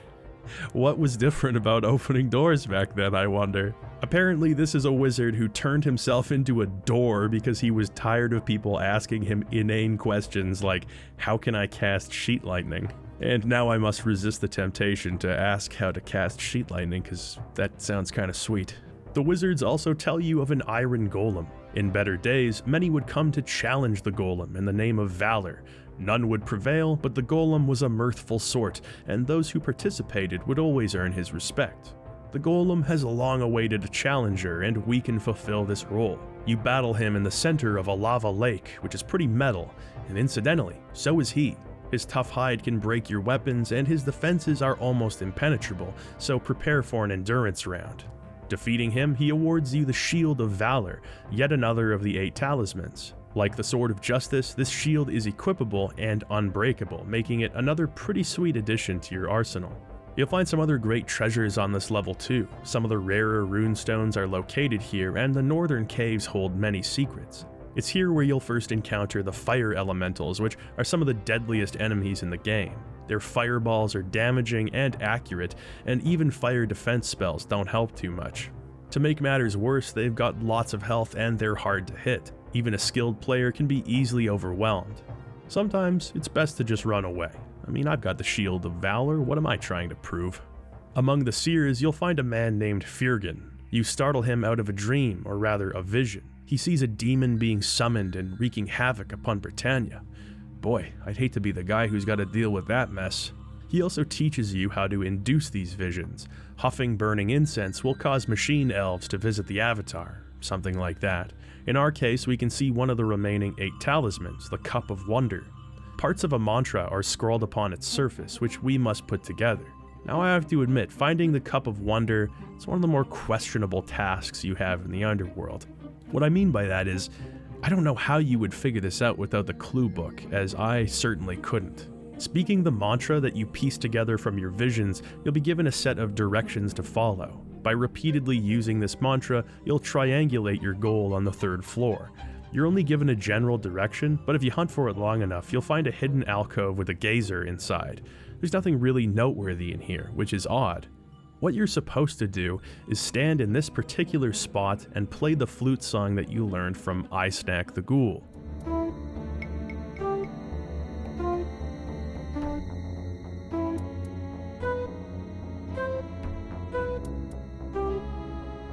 The album is coherent, it's thematic, it's conceptual. You're never told that the song should be used for this purpose. It just says, wondrous things will happen. Big deal, wondrous things happen all the time. I just argued with a talking door for 15 minutes. It's important to remember that people spent a lot more time with games back then, and the player's expected level of patience was much higher. CRPGs set the precedent, and many of them contained more cryptic tasks. It's not outside the bounds of reality to imagine that with enough time you could figure this out. After all, wondrous things will happen, cup of wonder. Okay, I get it.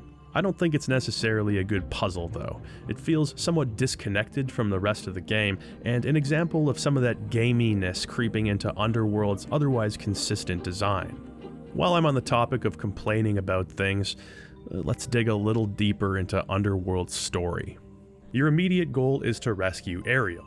For most of the first half of the game, you'll always be able to ask about Ariel with NPCs. Typical responses like, have you seen a girl around here, what have you.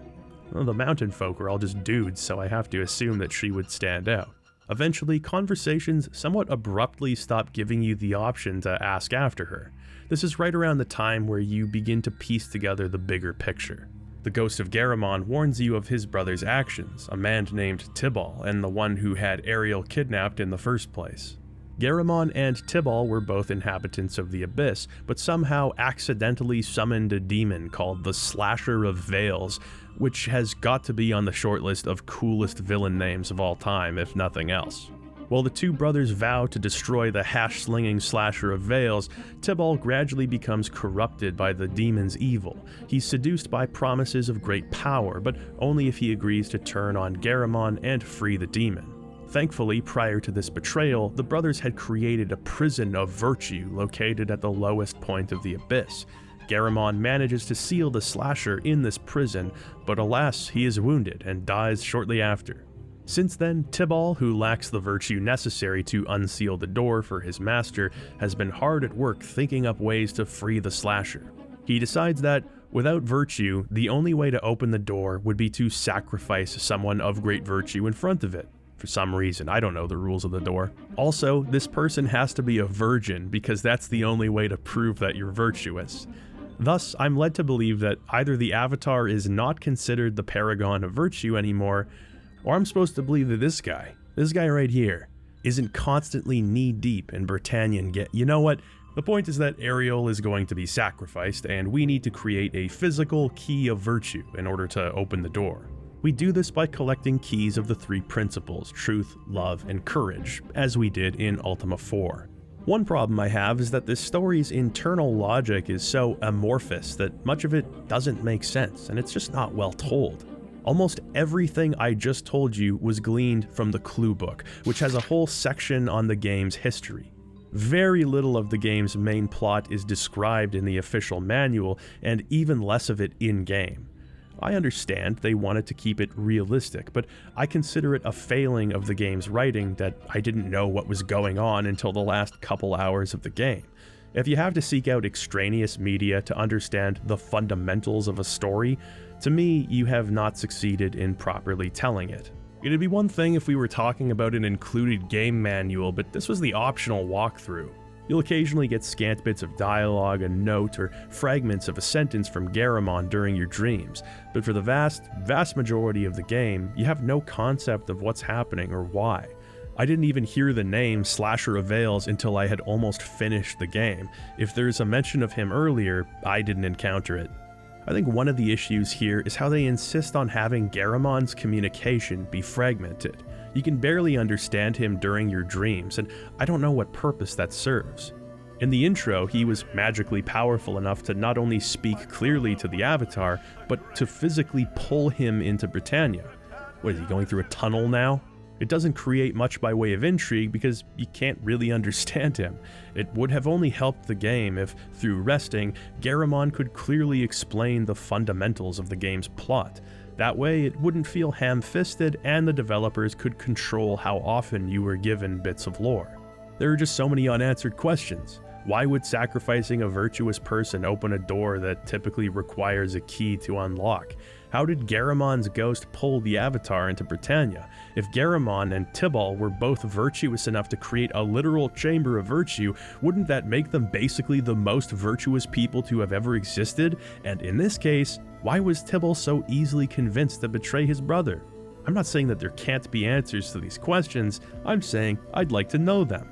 The answer, of course, is shut up. This is where it becomes clear that the Ultima part was retrofitted over top of the Underworld part. The intergroup dynamics are fascinating and the side characters you meet have interesting stories. It's compelling to learn about life before the fall of the Abyss, and the game features some interesting themes. The problem is just the actual plot driving the whole thing. It feels slipshod and clumsily implemented. The clue book's explanation of the brothers' backstory seems like damage control. If you look at any summary of Ultima Underworld's plot, you'll inevitably come across the clue book as a source or reference. The characters in-game rarely have much to add regarding the situation, and you're left to infer much of what's happening. The challenge Blue Sky faced was to write a story that was consequential enough to drive the player forward, but not so consequential as to step on the toes of Ultima 7, which was being independently developed at the same time. The result is an ambitious plot that lacks a critical foundation. I believe they'd have been better off shooting for something much simpler and focusing on the gameplay. The ties to Ultima restrain the story more than anything else. Following our tasks on level 6, we at last reach level 7. My oh my, how I loathe level 7. My first avatar followed the path of the Ranger. It seemed like a fairly balanced class, so I thought it would be good for a first-timer, and I was right. I initially stuck with combat skills, but after a little while I branched out to magic as well. I ended up relying quite a bit on spellcasting. Healing, creating food, levitating, bolstering defense, hitting enemies at range. There are so many helpful things you can do with magic. That is, until level 7. This is the domain of the Dark Wizard, Tyball. As such, he's able to absorb all magical power present in the area, including yours. This leaves you unable to cast anything for much of the level. I hope you brought the Silver Seed with you, because you will be respawning. To begin with, this floor is full of goblin soldiers, the personal thralls of Tyball. A warrior named Cardin tells you that a medallion can be found to allow passage through the goblin encampment. But I thought, you know what? No. There's an option to disrespect the goblins and tell them that you're going to come through without the medallion. Selecting this forces you to fight your way through the goblin and troll armies within the level. Without healing magic, there's a lot of resting involved here. Without the create food spell, that resting becomes less effective over time. Let's just say that by the time I was done here, this 3x3 foot square of water was at high risk of being overfished. I had to walk back and forth a lot, heading back to earlier floors to recharge, then coming back swinging for a bit. It's amazing how naked I felt without access to magic, and I didn't realize just how much I relied on it until this point. By the way, did I mention that this floor is incomprehensible? In the winding caverns, you encounter a wizard named Naruto. I literally can't think of a joke that isn't lazy here, so, believe it or whatever. Naruto informs you that Tyball's orb is behind the draining of magic. The only material capable of destroying such an orb is the substance that the orb itself is made of. It is at this point where the Avatar's life, and by extension my own, becomes markedly worse. I hadn't found any way into the prison section of the Goblin Keep, where plenty of friendly NPCs are kept behind bars, so I tried to take the back entrance, a back entrance which is heavily populated with fire elementals. They all happen to be a crack shot and able to dispatch me even while I fly through the air. This entire molten hallway is one big death trap, made worse by the fact that I was dreadfully low on health, healing items, and food. Even when I did find areas of brief respite, it's not like I could rest and restore my health. I finally found my way to what looked like a promising area, but for some reason, I just died while I was there. Why are bad things happening to me? I shamefully backtracked through the area, if for no other reason than to catch my breath on a previous level. I found an entryway down to the 8th level, which really brightened my day because it was the first new passage I'd come across. While it was mostly a dead end, I did find something called the Orb Rock, and that bodes well. After this, it was back to the slog. I have to admit, this entire section was just brutal for me. I felt unprepared, and yet I couldn't think of any other way to approach it. Under normal circumstances, I would have an item that lets me see invisible traps in this maze, but I had locked myself out of that possibility. Maybe I should have been nice to the goblins. No, it's the goblins who are wrong. This marks the beginning of what I call the Save Scumbags Odyssey. I saved my game, I walked 2 steps. If I died, I reloaded. If I lived, I saved again and kept going. I applied this to the entire maze. It was unpleasant. Frankly, I felt kinda dirty doing it, but it had to be done.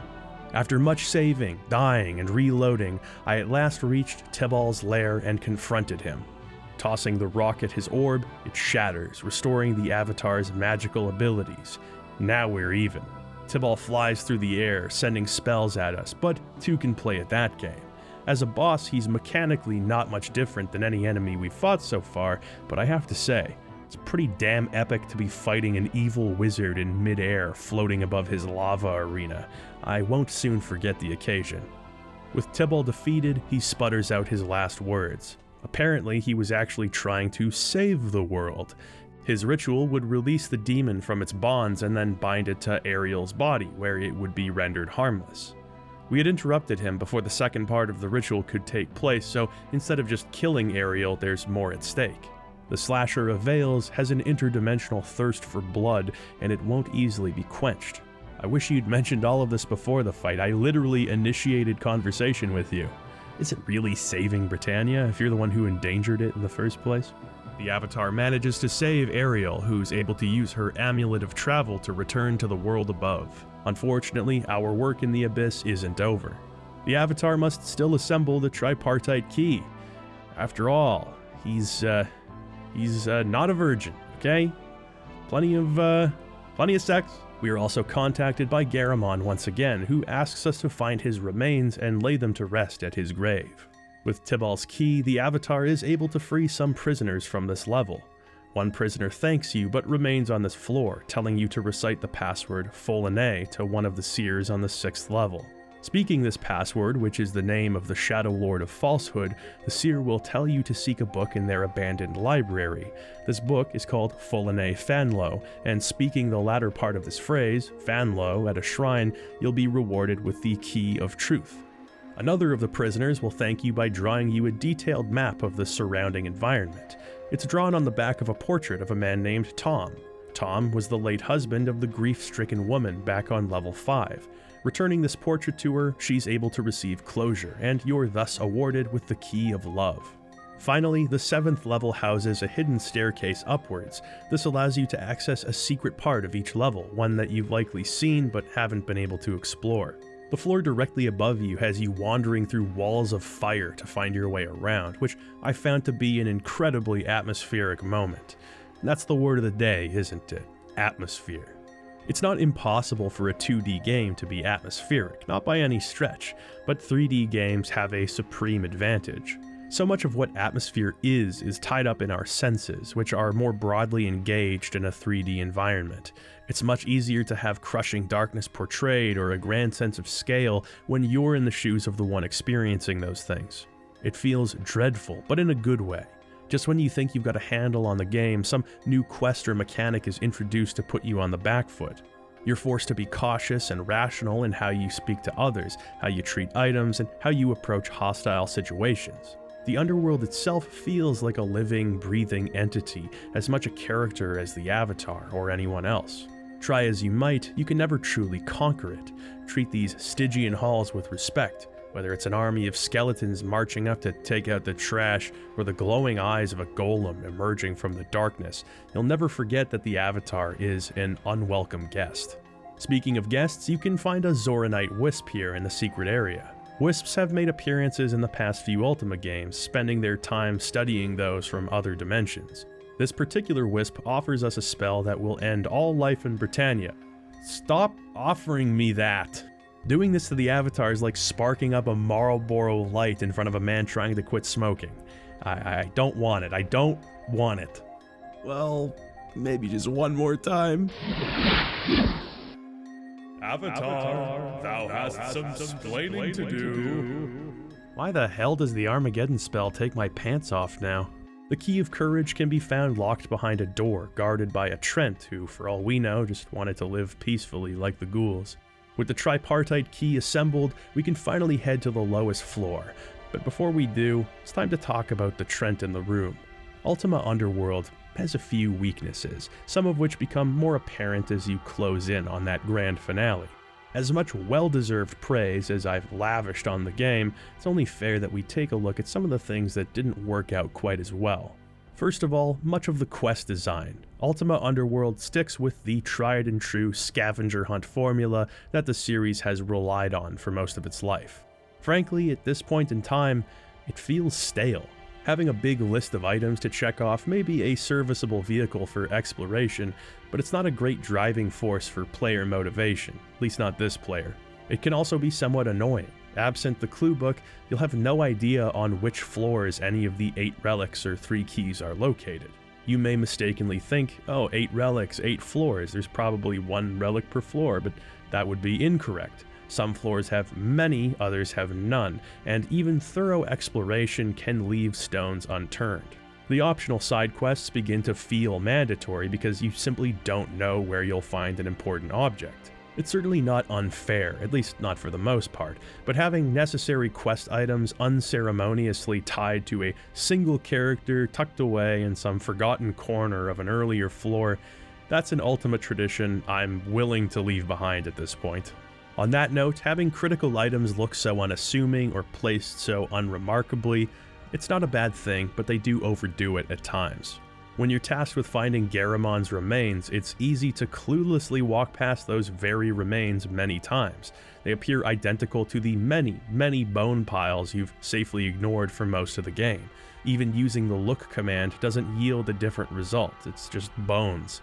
The low-key circumstances of much of the game lead to some great understated moments, like stumbling across the gravesite. But sometimes, rarely, a little panache would go a long way, not just in creating memorable moments throughout the game, but in emphasizing when something major is afoot. As for the combat, it mostly works well, but it never really evolves. It feels like the many magical buffs and status effects aren't worth using all that much. It's better to just beat on an enemy until they die. Some enemies remain a threat until the end, but most become trivial. There's not a lot of different enemy behaviors, which can make combat feel monotonous by the end too. You have little to fear by the final level, and that somewhat compromises the tension. You'll also be so inundated with potions and gear that bartering quickly loses its place within the game. There's just something special about those first few initial hours, when you've got nothing but a nearly broken dagger and tattered clothing to your name, hunting for food and resources while narrowly escaping punch-ups with groups of goblins. Then that feeling of overcoming, piecing together a set of armor, finding a suitable weapon, building a stockpile of food and survival tools. There's a great sense of the tables turning without altogether trivializing the game, an excellent balance of difficulty. While it comes out gangbusters in that regard, it loses some of that edge by the end of the game. What should be exciting stockpiles of treasure are easily ignored. You're unlikely to find anything all that exciting. Finally, there's the skills. I love having a variety of skills to invest in, and refocusing the game on its traditional RPG aspect was the right move. The issue is that many of the utility skills feel superfluous and occasionally altogether useless. Tracking, for instance, is a neat idea, pressing the F9 key to get a read on where enemies might be. In reality, if you see enemies, you can usually just turn around and walk away. The skill is a convenience, sure, but there's no reason to invest in it over a weapon skill. Lockpicking is similarly hard to justify when lockpicks are so hard to find, and your own fists often do the job just as well. Appraisal is, again, kind of convenient, but that's it. It's great to have a bunch of skills as options, and there is some high role-playing potential here, but it's just not rational to invest in many of these. This leaves only a small handful of useful quote-unquote character builds, usually with a focus on weapons, magic, or a mixture of both. As I mentioned, even skills like missile aren't useful considering the scarcity of arrows. This is a shame because it cuts down on the novelty of a replay. While many concepts are introduced and nailed in Underworld, the skill system wasn't quite where it could have been. The good news is that Underworld is such a well-constructed game that one doesn't need the promise of novelty to enjoy another playthrough. Eventually, you'll find Garamon's remains and return them to his grave. With his spirit at relative peace, I assume, he's able to easily communicate with the player. He insists that a gate must be opened at the heart of the abyss so that the Slasher of Veils can be returned to its own plane of existence. The thing about that is, he only really just came up with the idea, he doesn't know how to execute it. Wizards, man. To create a gate, we'd need to use something deeply tied to Britannia herself. In this case, the relics would do nicely. Dropping them into the center of the abyssal volcano would cause a massive and dangerous vortex of energy. The final floor of the abyss reflects the volcanic center, with rivers of molten lava and fire elementals wandering around. Deep within this level, we find the Chamber of Virtue, where the Slasher of Veils is imprisoned. Inserting the tripartite key, we open the door and enter to find the demon standing in a pit of lava. It's at this point that my mind drifted back to the dark ages of the CRPG and the crucible of Ultima itself, back to Akalabeth. Richard Garriott was just 18 years old, programming a video game all by himself. The graphics were primitive to say the least, the interactions were limited, but despite its shortcomings, there was very little, if anything, quite like it. Powered primarily by the player's imagination, you would accept quests from Lord British and delve into the dungeons of Akalabeth. The player would gather food to survive, avoid traps, and face off against enemies. Initially, it would be rats and snakes, but soon they would become more fearsome. Carrion crawlers, orcs, and demons could be found on the lower floors, offering a formidable challenge. Finally, on level 8, at the very depths of the dungeon, you would find the Balron, a primeval being of pure malevolence. To defeat a Balron on level 8 of a dungeon is to win Akalabeth. If only the 18-year-old Garriott had known how this seed would grow. The blank spaces where your imagination was meant to picture damp dungeon walls covered with overgrowth would be filled with just that. Where once you'd be tapping the A key, having to imagine an epic battle, the clanging of swords, warriors dodging fireballs being sent down hallways, now this experience could be pulled from the world of abstraction and placed directly on the player's screen. Both Akalabeth and Ultima Underworld are games where the player must delve deep underground, reaching the 8th level of a dungeon in order to slay a powerful demon. Both games have the player finding precious loot, eating food to survive, and dealing with an increasingly challenging set of enemies. Despite these similarities, contextually, these games are worlds apart. And would you believe that they're only separated by roughly 1 decade of technological advancement? On some level, confronting the demon on the 8th level of the Abyss fulfills the promise of Akalabeth. The emergent experiences that were previously limited to tabletop gaming were here, on the computer. The Slasher of Veils is invincible, impossible to defeat through normal means. Like Frodo relinquishing the One Ring within Mount Doom, we take the relics, many of which have been dependable tools for us, and toss them into the center of the volcanic Stygian abyss. This creates a powerful magical reaction, dragging both the Avatar and the Slasher into a hellish pocket dimension. The Avatar awakens in a kaleidoscopic nightmare, surrounded by lightning and pursued by the Slasher. As you run down the only path available to you, you are assailed by bizarre visions moving through the void. With the Avatar's life force nearly depleted, he arrives at an exit portal in the nick of time, reappearing on the surface of the abyss. Outrunning a lava flow from the collapsing island, he dives into the water and is rescued by the crew of a lone boat belonging to Baron Almric. With his daughter saved and the demon imprisoned within its own realm, the Baron is grateful and apologetic. While asleep that night, Garamond visits the Avatar one last time. We are informed that with the last of his power, he opened a gate to rescue those who resided in the abyss. With Garamond's spirit at rest and the Avatar victorious, our hero is returned to his own place and time, where he'll await Britannia's call once again. That was Ultima Underworld. If you've been listening to me talk about Ultima up until this point, it may surprise you to learn that I try to avoid hyperbole. I know I tend to be a little, shall we say, passionate sometimes. That's because I love telling and talking about good stories. I want to put across how much the development of these games, and of course the games themselves, mean in the context of this medium's history. When you use words like groundbreaking, pioneering, and first of its kind enough times, the meaning of the words can be cheapened. If everything is groundbreaking, then nothing is groundbreaking. My problem is that Ultima is one of the most continually groundbreaking, pioneering, and first of its kind series of all time. In so many cases, this series invented the wheel and then reinvented that same wheel again and again. How can I communicate such storied moments in gaming history without emphasis? I could just give you the facts, and the facts are important to me, but I'm trying to tell you a story here. If, in spite of all that, you raise an eyebrow every time I talk about how innovative or revolutionary an Ultima game was, hear this. If there's just one game where you can listen to me rhapsodize without being too skeptical, I really hope it's more than one or you're not going to get much out of this channel, but if it is just one, let it be Ultima Underworld. People often default to id Software's Wolfenstein 3D when talking about the first 3D texture-mapped games. Wolfenstein was a huge moment in the history of gaming and technology. Incidentally, it was designed by ex-Origin Systems employee John Romero. The game was largely programmed, however, by John Carmack. Carmack was present at the 1990 Summer Consumer Electronics Show. He saw the demo for Underworld and said, "I can write a faster texture mapper than that." To Carmack's credit, and he deserves a hell of a lot, he did just that. Catacombs 3D, powered by Carmack's engine, beat Ultima Underworld to the market by several months. The more highly lauded Wolfenstein 3D was released 2 months after Underworld. The gameplay was smoother, the engine was faster, and it had lower hardware requirements to boot. But there was many things it didn't do. It didn't display floors and ceilings. It didn't allow the player to jump or look up and down.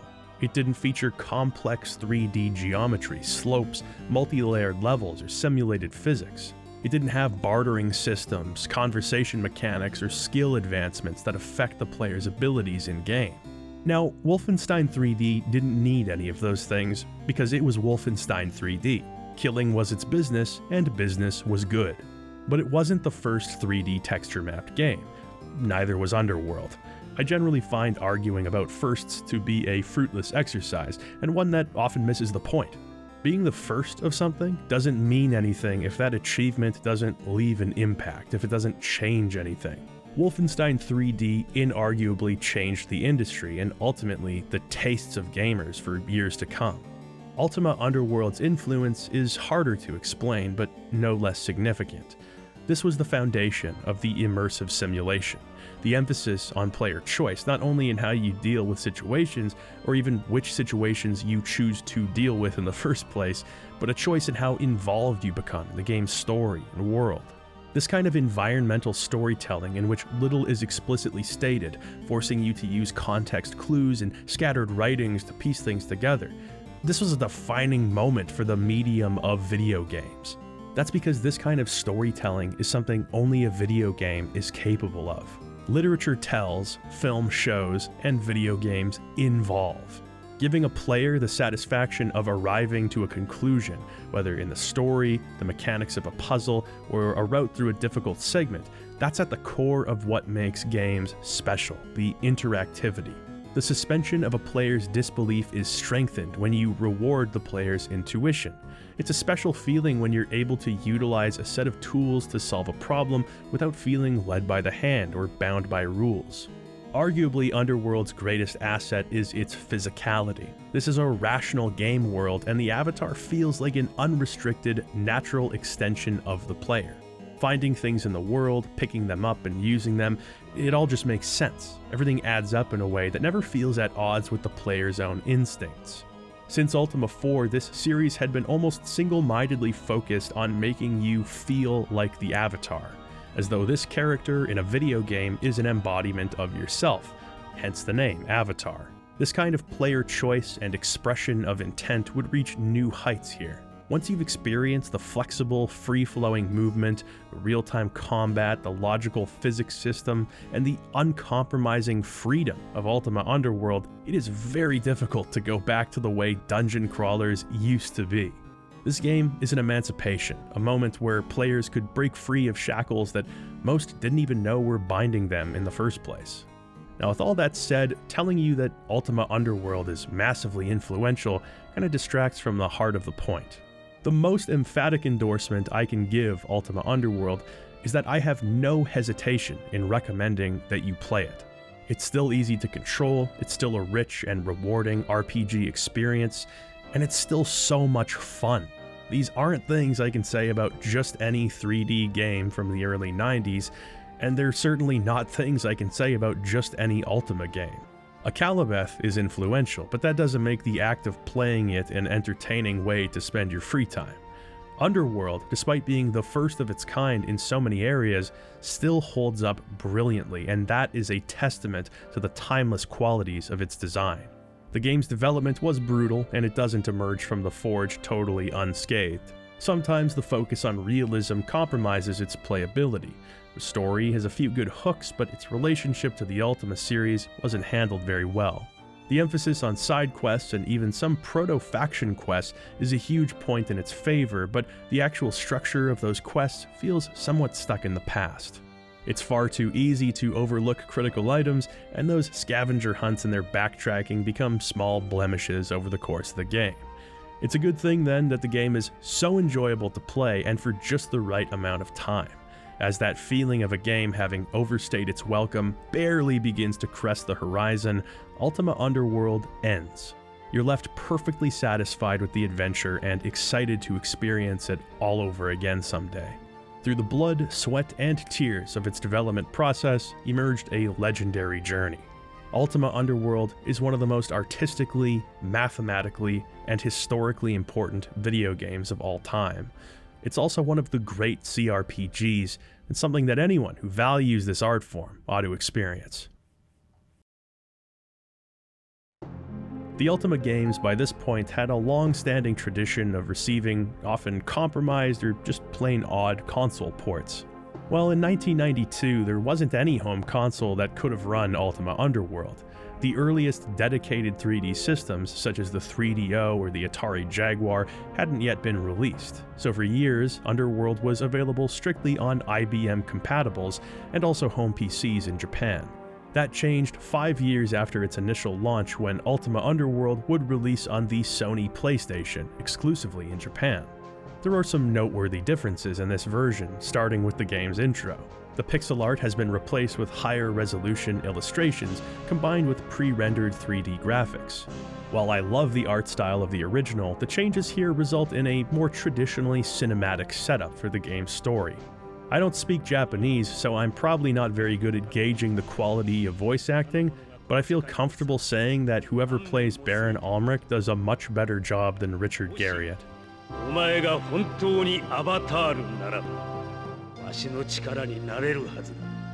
If thou dost not return, Avatar, then thy lies shall have brought thee low. From this point forward, the game is surprisingly unchanged, with some exceptions. You create your character and hop into the game. The first thing you'll notice is that this version of Underworld targets 60 frames per second, and while it doesn't always hit it, it's a pretty smooth experience.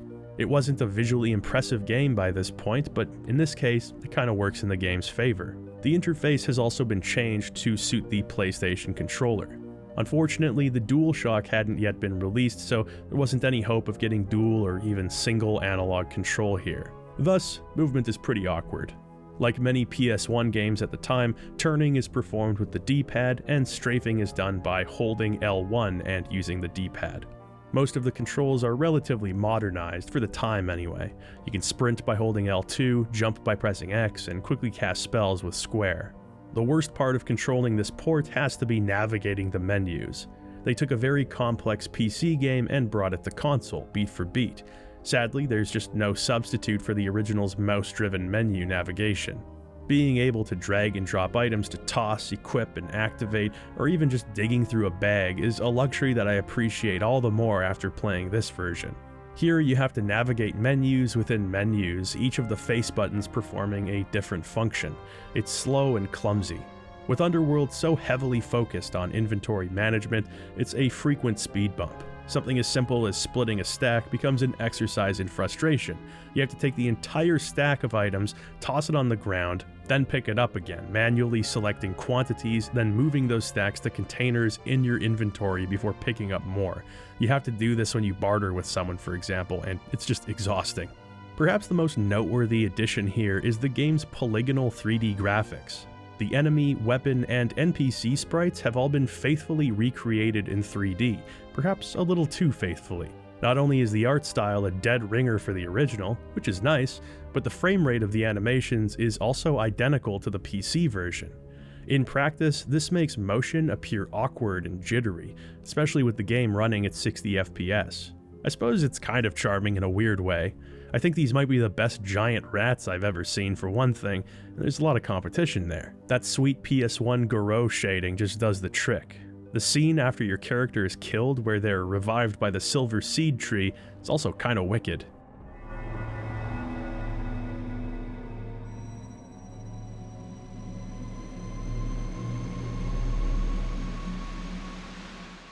Thankfully, the PS1's hardware imperfections just worked out nicely here. The innate lack of texture filtering and the affine texture mapping are a perfect fit for Underworld. It looks nearly identical to the original outside of the visual improvements. The game also runs at full screen 4:3 now, as opposed to the game window taking up less than half of the screen. The music has been remade with a much fuller mix that still manages to capture some of that low-fidelity creepiness from the original.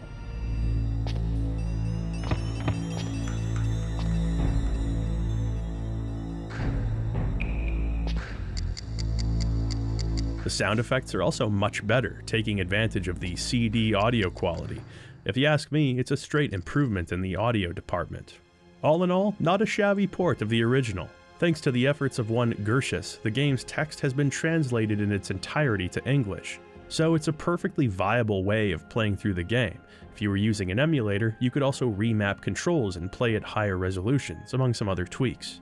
Regardless, I wouldn't say that this is the definitive version of the game. Even with the ability to remap controls, many of the bigger issues aren't solvable, such as menu navigation.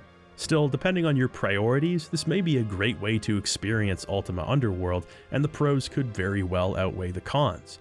Thanks to Gershus for giving English speakers a chance to experience this curious little relic from Origin's past. Upon its release in March of 1992, Ultima Underworld was among the most universally acclaimed games in the Ultima series and one of the highest rated CRPGs of all time. Ace Magazine's review stated, "Ultima Underworld is a real knock-you-down game.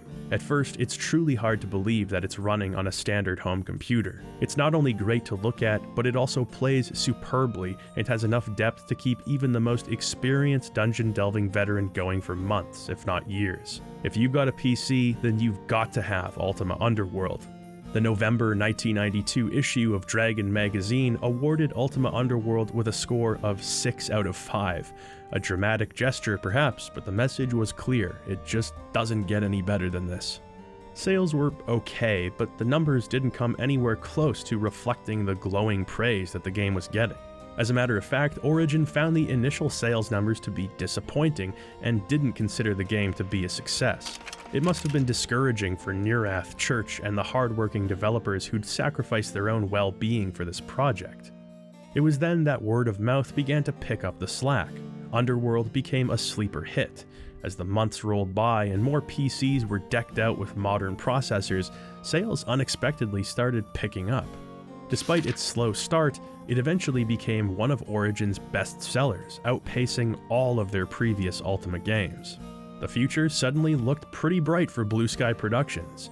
They'd established a relationship with Origin Systems, who wasted no time in greenlighting a sequel to Underworld. Meanwhile, Neurath and Blue Sky co-founder Ned Lerner decided to pull the trigger on an arrangement they'd been talking about for some time. Lerner Research and Blue Sky Productions would be merged and rebranded as Looking Glass Technologies. This merger would mark a significant new chapter in the history of PC gaming. The release of Ultima 6 in 1990 ended what is now known as the Age of Enlightenment, a trilogy of games encompassing Ultimas 4, 5, and 6. What an incredible run it had been. Each of these games managed to tell unique stories via drastically different storytelling methods. At the core of each game was a focus on spiritual warfare, where virtue strengthens us, how our conception of that virtue can lead us astray, and how difficult it can be to practice virtue at all. It seemed that this philosophical focus on natural law and mankind's role within it was running out of steam. It had served its purpose well, introducing concepts of morality and an awareness of one's actions that had previously been absent in CRPGs, and, well, really just video games in general. But more and more often, the Ultima games were relying on plot-driven quests, individual characters, and tasks that gave players a sense of purpose and direction in the game world. Technology was beginning to catch up with Richard Garriott's ambitions for the series, and as a result, the more abstract elements were no longer necessary. Ultima 6 in particular had been a bold step forward in terms of mechanical complexity. The game had reinvented Ultima's identity. While its limitations still left something to be desired, perhaps more obviously in light of Ultima Underworld's qualities, there was something special there, something that demanded to be expanded upon, not just incrementally as the worlds of Ultima games had, but significantly. A game that lived and breathed in ways that nobody would have believed a video game could. In 1992, Underworld was a high watermark for CRPGs, but for many Ultima fans, the best was yet to come. Next time on the Ultima Retrospective.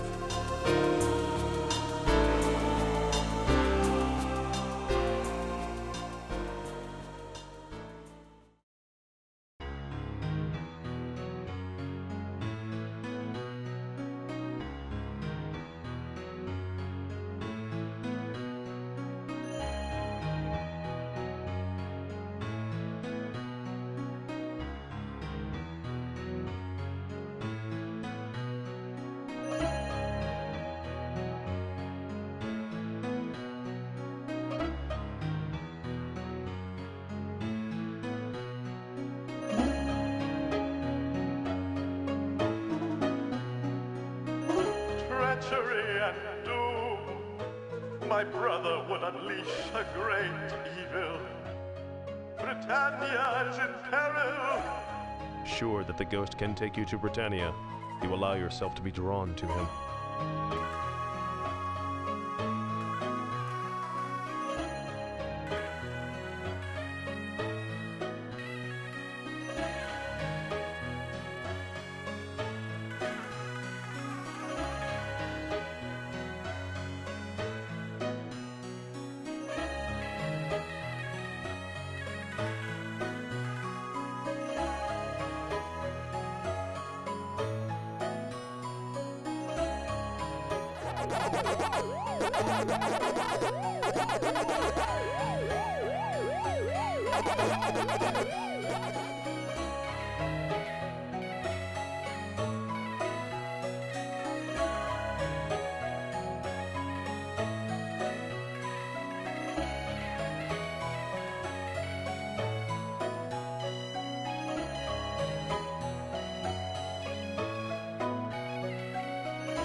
Hey, thanks very much for watching this episode of the Ultima Retrospective. I hope you enjoyed it.